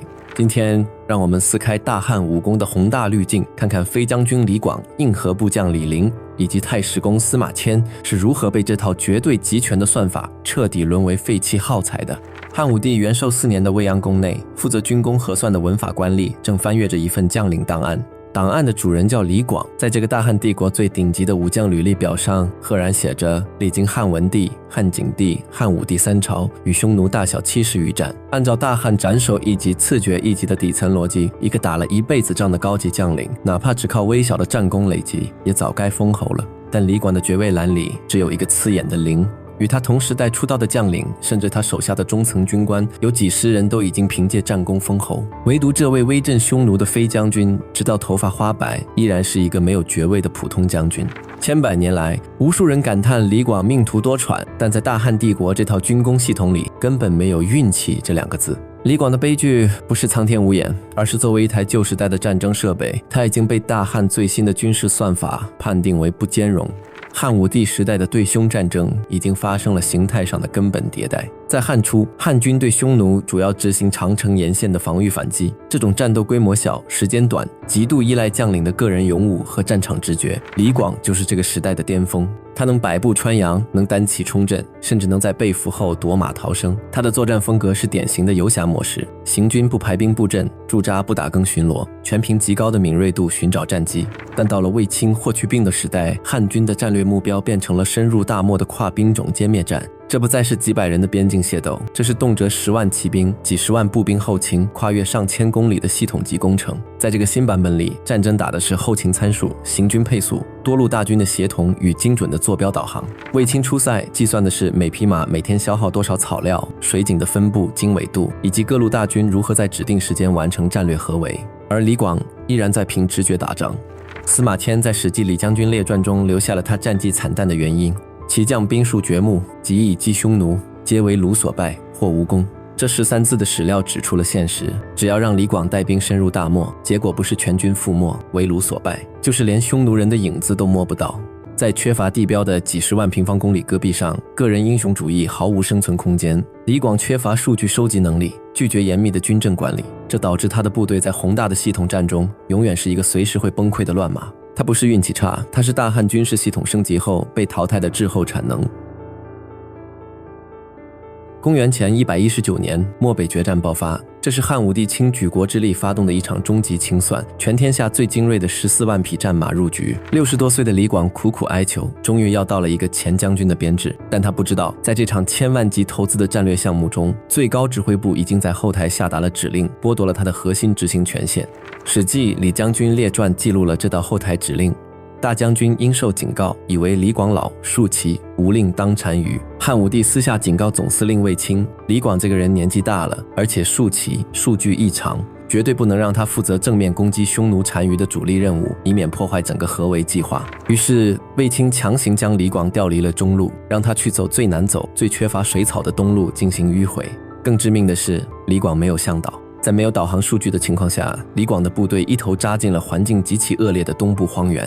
广军王导或失道后大将军，在漠北的无人区没有向导，意味着失去了水源坐标。几万大军在戈壁上的水消耗量是极其恐怖的。李广的部队在高温缺水、失去参照物的绝境中，像无头苍蝇一样打转，眼睁睁看着军队的体能被大自然一天天抽干。这种缓慢的系统崩溃，比直接战死更加摧残人的意志。当他们终于走出沙漠时，漠北决战已经结束了。按照军法，卫青派书记官来核对李广失道的具体参数，准备上报朝廷定罪。面对低阶文法力的质问，这位一生骄傲的古典英雄拔出长剑，切开了自己的喉咙。李广的自刎不是谢罪，而是一台被时代抛弃的老旧机器，为了保留最后一点尊严，在荒漠中执行的彻底自毁。李广死了，但大汉系统对李家的碾压并没有停止。20年后，李广的孙子李陵用一场惨烈的实测，再次验证了这套规则的冷血。公元前99年，李陵率领5000名大汉步兵深入峻吉山。由于情报误差，这5000名没有重甲骑兵掩护的步兵迎面撞上了匈奴单于的8万骑兵主力。这是一场完全超出人类生理与战术极限的防御战。李陵用连弩、战车和巨马在荒野上构筑了一道绞肉防线，大汉步兵的弩机展现了恐怖的穿透力。在几天的时间里，这5000人疯狂拉弦、上箭，甚至许多士兵的手臂已经因为极度充血而痉挛。8万匈奴骑兵像海浪一样撞击在这块礁石上，留下了上万具尸体。但在射出了50万支弩箭之后，李陵的部队弹尽粮绝。史记用8个字还原了当时的绝境：使劲步战，拔锥击之。箭矢全部打空，士兵们拔出大车上的木头轮夫，握在手里，用血肉之躯去迎击重甲战马的冲锋。在这场绞肉战的最后一夜，李陵看着身边伤痕累累的残兵，这5000荆楚战士是他亲自挑选，日夜同吃同住的嫡系。当初出征前，他向汉武帝立下军令状，不占用国家一匹战马，只带这5000部族为大汉分忧。如今他们真的拼光了最后一滴血，突围无望之际，李陵长叹了一声：复得数十矢，足以托矣。只要再有几十支箭，我们就能突围了。但现实没有如果，面对绝境，他下令砸毁所有战车，把仅剩的干粮分给士兵，悲怆地下达了最后一道军令：各鸟兽散，有得脱归，报天子者。大家分散逃命吧，能活一个是一个，活着回去把真实的战况报告给陛下。他没有逼着剩下的兄弟去发起毫无意义的自杀式冲锋，而是把生的希望留给了士兵。最终有400多人趁夜突围逃回了汉朝，而李陵自己则为了寻找刺杀匈奴单于的机会，孤身走向敌营，选择了诈降。他打出了冷兵器时代的战损奇迹，更守住了主将最后的仁慈。但在大汉帝国的军功律法里，只有战死殉国或投降苟活。朝廷不在乎你杀了多少敌人，不在乎你是否弹尽粮绝，只要你没有死，你就是大汉的罪人。兵败被俘后不久，汉朝的使节来到了匈奴，面对故国来人，汉书记录下了这句令人窒息的质问：吾为汉将不足5000人横行匈奴，以王救而败，何负于汉而诛吾家？我带着5000部族在绝境中流干了最后一滴血，我李陵究竟做错了什么？朝廷要将我在长安的老母妻儿满门抄斩。汉朝使节答：因为陛下听说你在帮匈奴人练兵。李陵仰天悲笑：乃李旭，非我也。那个帮匈奴练兵的叛徒叫李旭，根本不是我。就因为前线的一条误传，未央宫没有做任何核查，直接在长安的闹市斩了他全家老少。多年以后，李陵设宴送别被扣留19年的故交苏武，席间李陵拔剑起舞，泣下数行：近万里兮渡沙漠，为君将息奋匈奴。路穷绝兮使刃摧，士众灭兮民以颓。老母已死，虽欲报恩将安归？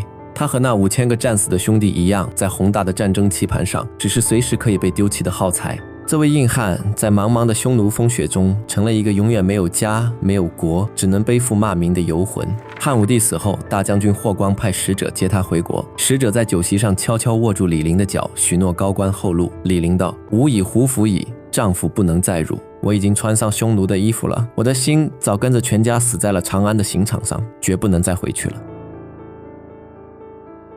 回到李陵刚投降的那一年，满朝文武都在疯狂踩踏李陵，向汉武帝表忠心。大汉的太史令司马迁站了出来。司马迁不是在求情，他是在做一次战损核算。他试图向最高统治者解释客观的战场数据。李陵用5000步兵拖住了8万主力，杀敌过万，其战损比和战略价值足以掩盖他投降的过错。他一定是在寻找机会回报汉朝，但在绝对集权的帝国逻辑里，服从高于一切事实。司马迁的辩护被汉武帝视为对皇权的挑衅，是对另一位带兵将领李广利的恶意攻击。帝国的权力中枢绝不允许一个底层的记录员来质疑最高统帅部的判定标准。汉武帝降下了惩罚，为了完成羞耻的任务，司马迁没有选择自杀，而是接受了极其屈辱的宫刑。报任安书中，司马迁记录了被摧残的痛感：交手足，受木锁，抱肌肤，受绑锤，忧于环墙之中，手脚被捆绑在木架上，肌肤裸露，承受着棍棒的毒打，最后被关在原墙深牢里，眼睁睁看着刽子手切除自己作为男性的全部生理器官。朝廷用刀锋告诉所有人，在国家机器面前，任何个人的尊严与客观思考都不具备存在的合法性。李广自刎，李陵灭族，司马迁被阉割。帝国的这套生存法则看起来残忍到了极点，但从生存的角度看，这套制度极其有效。正是因为汉武帝剥夺了所有个体的退路，设定了不胜即死的残酷底线，大汉的数百万军民才会被绑在战车上，最终将那个不可一世的匈奴帝国彻底驱逐出欧亚草原。宏大的国家武功永远建立在无数个体被碾碎的血肉之上。然而，大汉帝国的权力绞肉机摧毁了司马迁的肉体，却没有摧毁他的大脑。那个被阉割的史官在屈辱的岁月里，用刻刀在竹简上写下了52万字的史记。他把李广的憋屈、李陵的绝望以及大汉帝国的残酷毫无保留地写了进去。千百年后，那台名叫大汉的超级战车早已化为黄土，汉武帝的宏图霸业也成了过眼云烟。但司马迁作为华夏历史上第一位真正的帝国审计员，却把这本滴血的账册硬生生砸进了中国历史的底层架构里。这就是为什么我们今天依然要翻开《史记》，去重新审视这段被宏大滤镜掩盖的岁月。因为只要这52万字的代码还在被后人阅读、被讲述，那些在集权轰鸣声中被抛弃的耗材、被碾碎的骨血，就会在2000多年后的今天再次发出最震耳欲聋的帝国回声。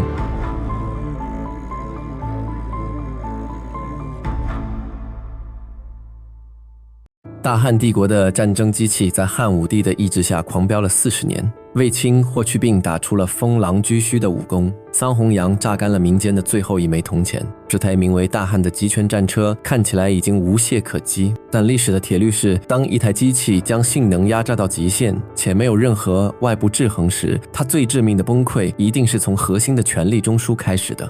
今天让我们直视大汉帝国历史上最血腥的一场内乱，看一个极度缺乏安全感的暮年君主是如何逼死自己的接班人，又是如何在坠入亡国深渊的前一秒完成那次惊心动魄的政治急刹车的。公元前92年，长安城未央宫，几个手持铁锄的低阶官吏正在大汉帝国最高权力者的寝宫里挖掘，名贵的地砖被粗暴地撬开，泥土散发着潮湿的腥气。最终他们在皇帝的床榻下挖出了一个刻着生辰八字、扎满铁钉的桐木人偶。躺在病榻上的汉武帝刘彻看着这块破木头，发出了剧烈的喘息和怒吼。这就是中国历史上最著名的政治灾难——巫蛊之祸的开端。那个曾经驱使14万匹战马横扫大漠，视匈奴单于如草芥的千古一帝，在步入暮年之后，不再害怕任何现实中的军队，却对一种看不见摸不着的诅咒产生了极度的生理恐惧。这块埋在土里的桐木人偶彻底引爆了老皇帝的被害妄想症，一场不受任何法律约束的无差别大清洗随之降临。在理解这场大清洗之前，我们必须先直视汉武帝晚年的生理状态。刘彻老了，几十年的杀戮和极度紧绷的政治算计彻底击穿了他的神经。汉书记载，他在建章宫休养时甚至产生了严重的幻觉，上心既以为疑，常昼寝，梦目人数千，持杖欲击上，上经误因事体不平，随苦呼呼善忘。他经常看到有成千上万手持棍棒的木头人在朝他扑过来殴打他。当一个掌握着绝对权力的独裁者，其肉体和神经开始衰退时，整个帝国的决策中枢就会陷入疯癫。而这场疯癫的真正清算目标根本不是什么懂妖术的女巫，而是大汉帝国的接班人太子刘据。在传统的叙事里，太子刘据往往被塑造成一个性格软弱、被奸臣陷害的倒霉蛋，但这掩盖了这场杀戮背后的真实政治逻辑。太子刘据绝不是懦夫，他是帝国预先设定好的战后重建班底。汉武帝打了一辈子仗，他很清楚大汉的国力已经被透支到了极限，他需要酷吏去敲骨吸髓，去压榨战争资源，但他同样清楚这种状态不能永远持续，所以他特意为太子配备了顶级的儒家学者作为老师，培养太子的人道。但这种父子间的权力分工，随着汉武帝寿命的不断延长，演变成了一场不可调和的死局。太子宽厚，多所平反；群臣宽厚，长者皆附太子，而用法严挺者皆毁誉之。太子宽厚，屡次平反那些酷吏制造的冤假错案，于是全天下希望休养生息的官僚全部聚集在太子周围，而那些靠着严刑峻法、杀人抄家起步的酷吏集团则疯狂地攻击太子。这是两套水火不容的执政逻辑。以江充为首的酷吏们心里非常清楚，一旦老皇帝咽气，太子继位，为了平息40年的民怨，他们这些沾满鲜血的黑手套必然是第一批被清算的。为了活命，酷吏集团必须在老皇帝驾崩之前把太子彻底铲除，而老皇帝晚年生理上的幻觉和对死亡的恐惧恰好为他们提供了一把屠刀。公元前91年秋天，酷吏江充拿着汉武帝亲自签发的搜查令，带着一群特务以搜查巫蛊的名义直接冲进了太子的东宫。江充的人把东宫的地砖全部砸碎，连放一张床的地方都没有留下。最终他们毫无悬念地从土里挖出了桐木人偶。江充冷笑着宣布，太子诅咒皇帝，罪证确凿。此时的太子刘据被逼到了绝境，老皇帝在100多里外的甘泉宫避暑，生死不明。江充控制了太子与皇帝之间的所有上奏渠道，任何想要去见皇帝的使者都会被半路截杀。在集权制度的黑箱里，太子完全丧失了与最高权力沟通的机会，退一步就是身败名裂的引颈就戮。刘据拔出了长剑，在他看来，这不是造反，而是自保。太子矫诏调动了长乐宫的卫队，将江冲当街斩首，并将江冲手下的特务统统烧死。随后他下达了动员令，打开长安城的武器库，向全城的平民甚至是监狱里的死囚发放武器，准备死守长安。消息传到甘泉宫，汉武帝没有派人去核实真相，而是直接调动了最精锐的中央野战军，由丞相刘屈毛率领，向自己的首都、自己的亲儿子发起了全面进攻。重门击拓，以待暴克，封闭长安城所有的城门，连一只苍蝇也不准放出去。长安变成了一个没有退路的恐怖角斗场。合战5日，死者数万人，血流旗干，胜负未决，长安城闭。一边是装备精良的中央重甲步兵，一边是手持简陋武器，为了生存而疯狂搏杀的平民与囚徒。几万具尸体层层叠叠地堆在街道上，流出的鲜血淹没了活人的脚踝和小腿。大汉的军人没有倒在抗击匈奴的战场上，却在未央宫的城墙下互相砍下了对方的头颅。5天的血战之后，太子拼凑起来的乌合之众终究敌不过大汉的重甲正规军。刘据兵败逃亡，最终在一个穷苦鞋匠的家里用一根绳子结束了自己的生命。留在宫中的大汉皇后卫子夫也交出印绶，悬梁自尽。太子死了，皇后死了，皇孙们被屠戮殆尽。当这场疯狂的内耗彻底摧毁了帝国的接班人后，老皇帝猛然醒悟了。长安的血迹还没干透，汉武帝发现根本没有什么巫蛊之术，太子是被逼无奈，而自己亲手摧毁了30年心血培养的接班人。但作为一个集权政体的核心，他不能承认是自己的多疑导致了这一切。于是这台绞肉机调转了刀口，开始了第2轮反向大清洗。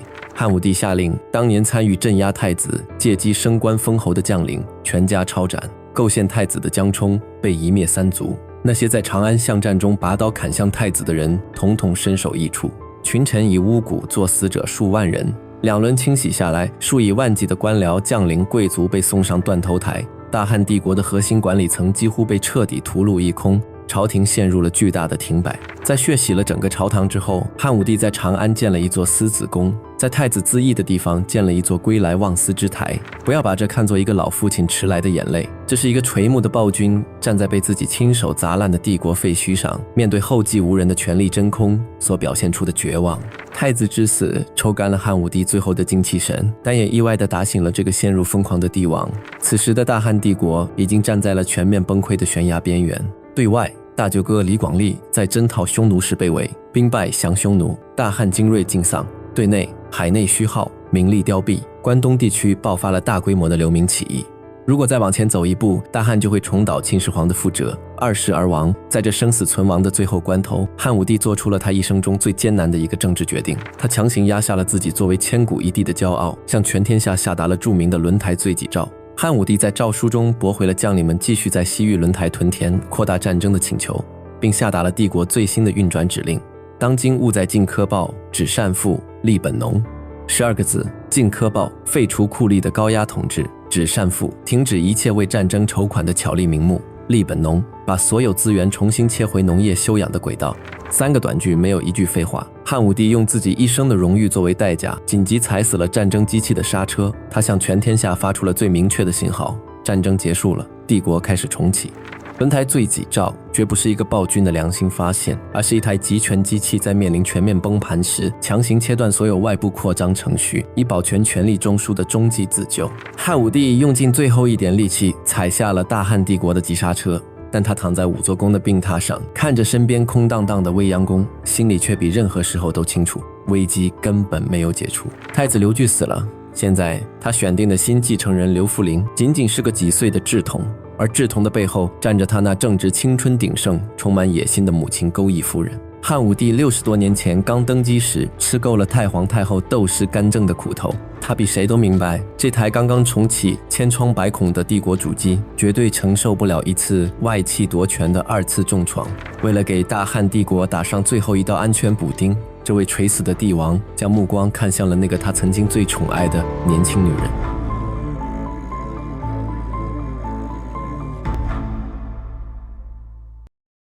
公元前88年，甘泉宫，病榻上的刘彻望着跪伏在地的钩弋夫人，她20出头，是大汉帝国未来继承人8岁皇子刘弗陵的生母。汉武帝因一桩微不足道的小事发难，命令甲士将她押往云阳宫，士兵拖拽着她向外走，发簪碎落在金砖上，她频频回头，目光里是无声的恳求。而汉武帝只突出一句去诏女不得活，快走，你活不成了。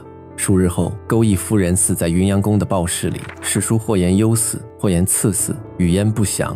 但在大汉权力机器的运转逻辑里，死因本身并不重要，它的存在已经被这台机器判定为威胁。几个月后，公元前87年初春，五乍宫弥留之际的汉武帝平退左右，没有口述遗诏，而是让人取来一幅周公辅成王图，亲手交到奉车都尉霍光手中，杀掉继承人的生母，赐下一幅摄政的隐喻。这两组动作是这位帝王在生命最后的刻度里为大汉帝国搭建的最后一道权力防线。钩弋夫人的死讯传出，未央宫左右接获，既以立刘弗陵为储，为何非要诛杀太子生母？汉武帝回答：是非而曹愚人所知也，亡古国家所以乱也，有主少母状也，汝不闻吕后邪？国家之所以大乱，根源在于主少母状。皇帝年幼，而太后正值权力与生理的双重巅峰，一个身处权力顶端的年轻寡妇，没有任何机制能够制约她。你们难道忘了吕后吗？吕后是大汉建国以来第一场权力失控的教案。刘邦未曾杀掉吕雉，于是在他死后，吕太后全面接管帝国。宠妃戚夫人手脚被斩，双眼被剜，做成人质弃于侧中。大汉的刘姓江山险些被强行置换成吕家的私产。还原彼时汉武帝晚年的权力底盘，刘弗陵年仅8岁，毫无政治根基，朝堂上经历2年前巫蛊之祸的大清洗，成熟的官僚骨干几乎被屠戮殆尽。而钩弋夫人20余岁，正是生命最盛的年华。这道算式的结果，汉武帝清楚地看见了。一旦他闭眼，这对母子留存于世，生物学的客观规律将碾碎一切政治制度。新任朝臣压不住一个年轻的太后，钩弋夫人只需挥动一指，便可将外戚士族逐步渗透进军队与朝堂。等刘弗陵长至可以亲政的年纪，他将面对一个被外戚全面接管的帝国中枢。他若不甘为傀儡，长安必生政变；他若甘心俯首，大汉便沦为外戚的传家之物。在国家存续与一个年轻母亲的生命之间，汉武帝关闭了人性的开关。这个女人成了帝国权力交接中必须被强制抹除的危险变量。汉武帝对女主干政的深入骨髓的防备，不只是来自100年前的吕后，更是来自他自己真实流过血的政治记忆。60余年前，刚刚登上皇位的年轻刘彻，头顶压着亲祖母太皇太后窦氏，那个双目失明的老人牢牢攥着大汉的人事任免权。年轻的刘彻推行新政，窦太后直接遣人将他提拔的改革派大臣悉数下狱论死。他想征伐匈奴，窦太后不点头，帝国的军队一根箭都射不出去。那是长达数年的漫长折辱，一个被褫夺了兵符的皇帝困在未央宫的华美囚笼里。他切身领教过，在封建皇权的架构之内，母权与皇权天然互斥。只要太后还活着，哪怕是亲祖母，皇帝也不过是一个被允许坐在龙椅上旁听的摆设。那个曾在长乐宫门外以一腔少年义气痛恨权力枷锁的刘彻，在执掌天下半个世纪之后，绝不允许自己的继承人再去重蹈那种被架空的政治死局。清除了母权干政的漏洞之后，右军刘弗陵暴露在朝堂之上。汉武帝没有将帝国打包交给霍光一个人，而是在生命的最后几天亲手构建了一个由4人组成的辅政格局。这份名单排除了所有感情因素，是一场纯粹的权力制衡推演。第1人，大司马大将军霍光。汉书记载，霍光20年如一日进出未央宫，每次踩落的台阶分毫不差。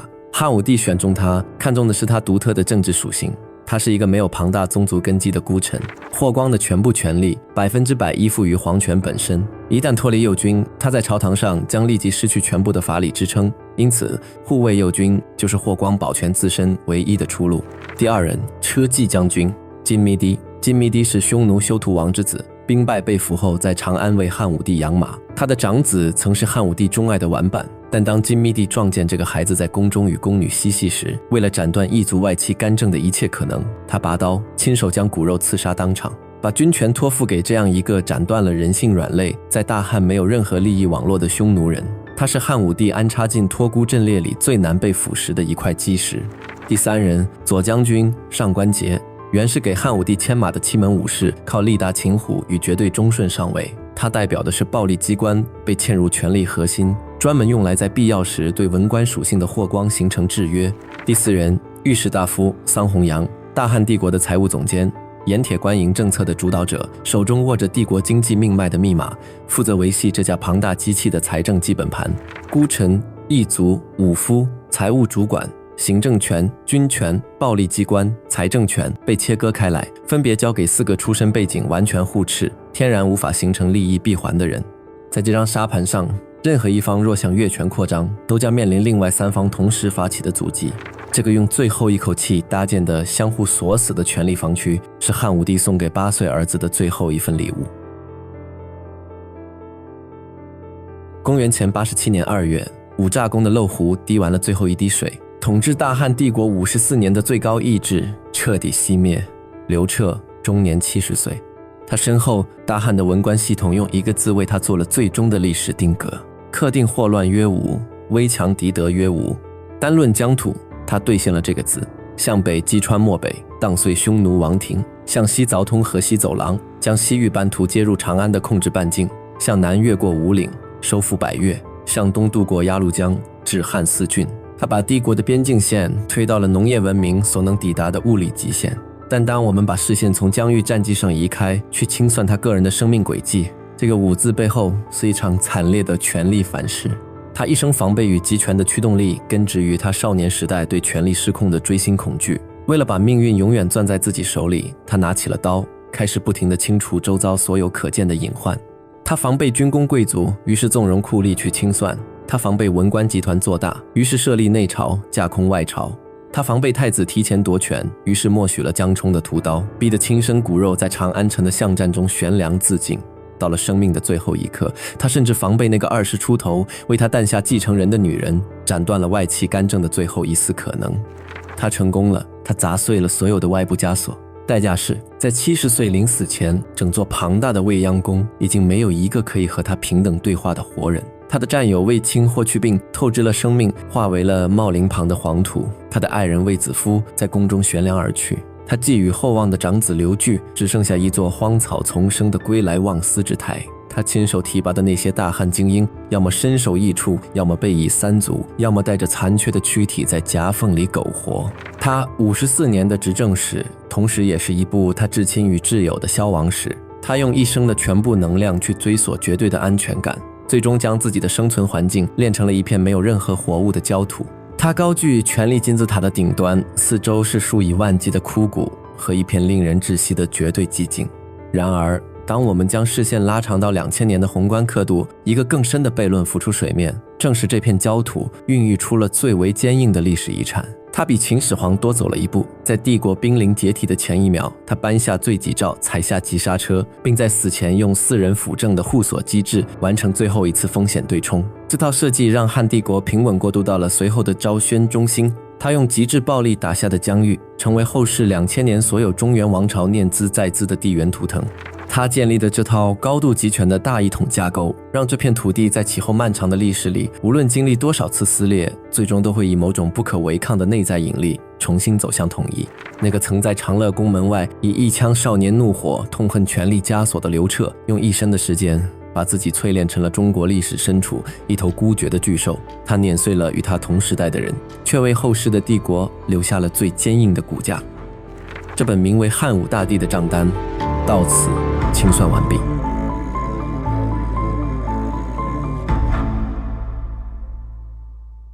公元前91年秋，长安未央宫，一名由汉武帝直接派遣的使者站在了皇后卫子夫的面前。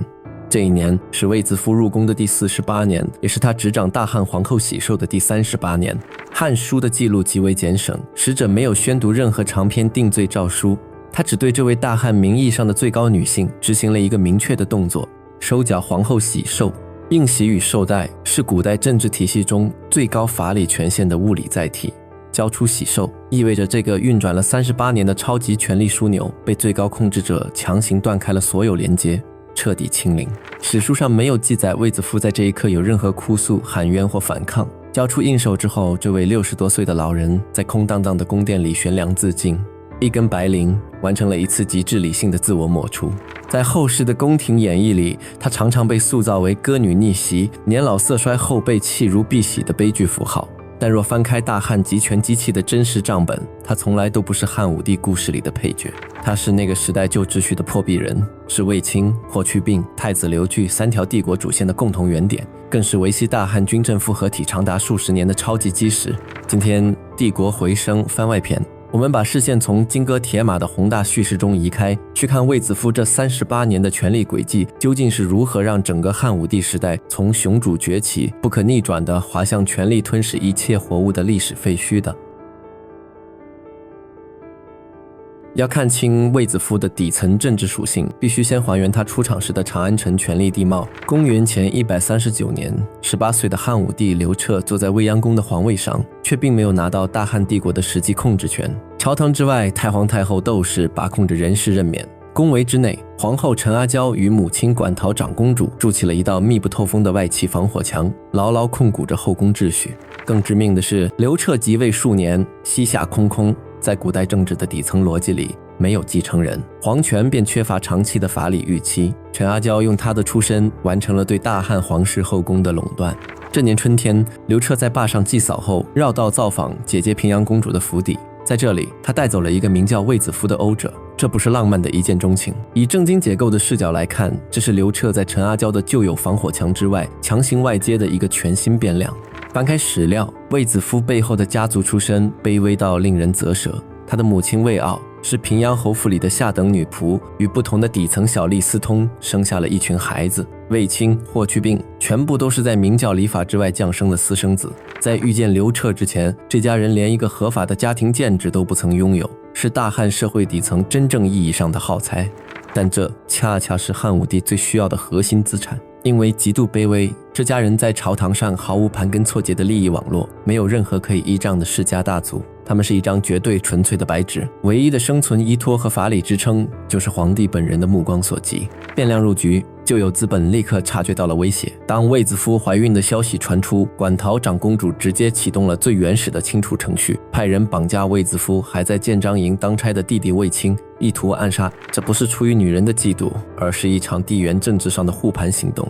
只要杀了卫青，就能敲山震虎，切断卫子夫的外部连接。这场暗杀被卫青的朋友公孙敖带人硬生生截了下来。汉武帝得知后没有追究馆陶公主的罪责，而是直接下达了一组人事任命，卫青提拔为建章监、侍中，卫子夫的兄长封为侍中，卫子夫本人晋封为夫人。旧势力每发起一次反扑，汉武帝便向这个底层盲盒注入10倍的政治资源。随着卫子夫先后诞下3女1子，陈阿娇的生物学垄断被彻底击碎，最终以废后之名退居长门宫，大汉旧有的后宫秩序就此清盘。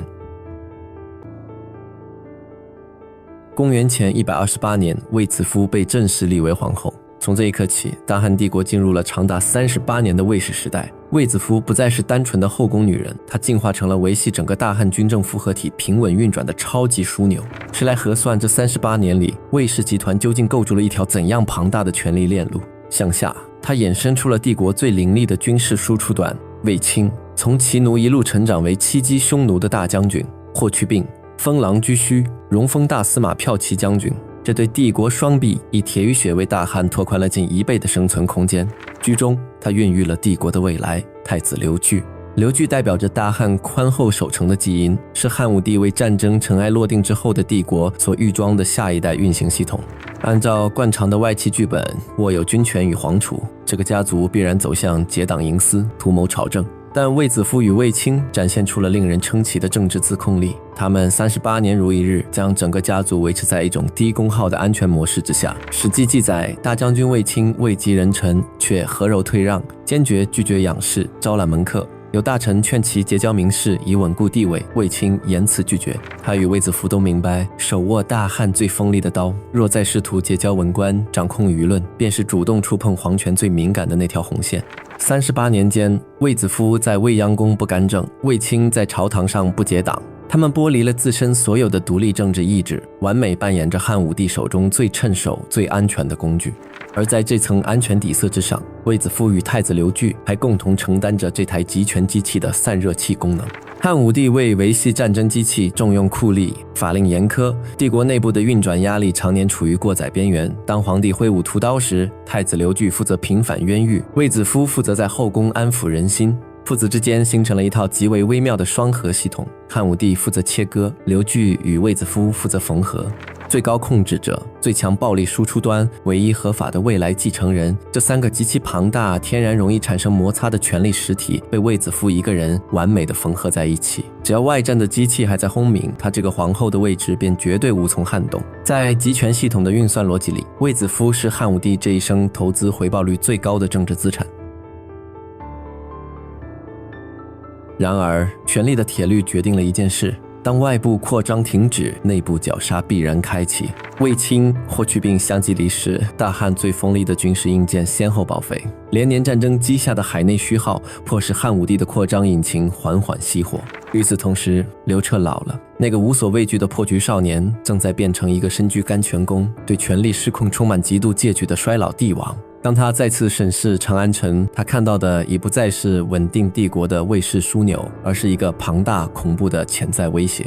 太子刘据已然成年，坐拥宽厚的政治声望，卫氏子弟遍布军政两界。在这位老皇帝眼中，当年由他亲手扶植的利益集团，已从帝国稳定器悄然变形为随时可能提前接管皇权的暗患。公元前91年，巫蛊之祸爆发。这不是一场单纯的迷信事件，而是最高皇权对潜在威胁的定点清洗。酷吏江充是汉武帝用来切割这块庞大资产的执行程序，他的屠刀步步紧逼，最终将木偶人挖进了太子的东宫。在这个生死临界点上，最致命的系统故障出现了，通讯断绝。汉武帝避居长安城外的甘泉宫，太子刘据欲前往请示，却发现通往甘泉宫的所有通道均遭江充势力封锁。刘据无从辨别，这究竟是父亲下的抹除指令，还是江充矫诏篡权的局中局？面对即将到来的拘捕，刘据被迫矫诏斩杀江充，起兵自保。长安城战火将燃的那个决定性时刻，卫子夫作为皇后，做出了她38年执政生涯中唯一一次越权之举，打开未央宫武库，将兵器分发给太子的卫队。他很清楚这样做的法理后果，未经皇帝诏令擅发武库，等同于谋反。但作为母亲，作为卫氏集团的核心，在通讯被强行切断，最高权力已准备向他们举刀的最后关头，他选择将仅存的全部资源注入自己亲手孕育的那个未来系统，进行一场绝望的防御。这一个越权的动作彻底改写了他的系统属性，他从帝国的基石变成了武装叛乱的共犯。兵败如山倒，太子出逃，长安血流旗杆。当汉武帝的使者带着收缴喜寿的诏书出现在他面前时，这场长达38年的权力同盟到达了他最终的终点。悬梁自尽是他将这场动乱的连带损失降至最低的唯一方式。随后，太子刘据在胡县兵败自缢，皇长孙遇害，卫氏家族遭遇了覆巢之灾似的连根拔起。卫子夫的死亡不仅是一位皇后的陨落，更是大汉帝国集权机器超频运转50余年后走向内部反噬的标志性时刻。它不是配角，它是一面立在大汉帝国正中央的镜子。38年前，这面镜子里映出的是那个锐意进取、誓要砸碎一切旧秩序防火墙的破局少年，和一段从底层盲盒中孕育而出、所向披靡的帝国双臂传奇。38年后，这面镜子轰然碎裂，残骸里映出的是一头为了追求绝对安全感，不惜碾碎所有至亲与挚友的孤绝巨兽。卫子夫用他的一生，把大汉帝国从雄主崛起的宏大账本，硬生生翻到了权力吞噬一切活物的历史废墟。当他咽下最后一口气，汉武帝终于彻底清空了所有的外戚隐患，但他同时也亲手将自己永远锁死在了一个没有任何人类体温的权力真空里。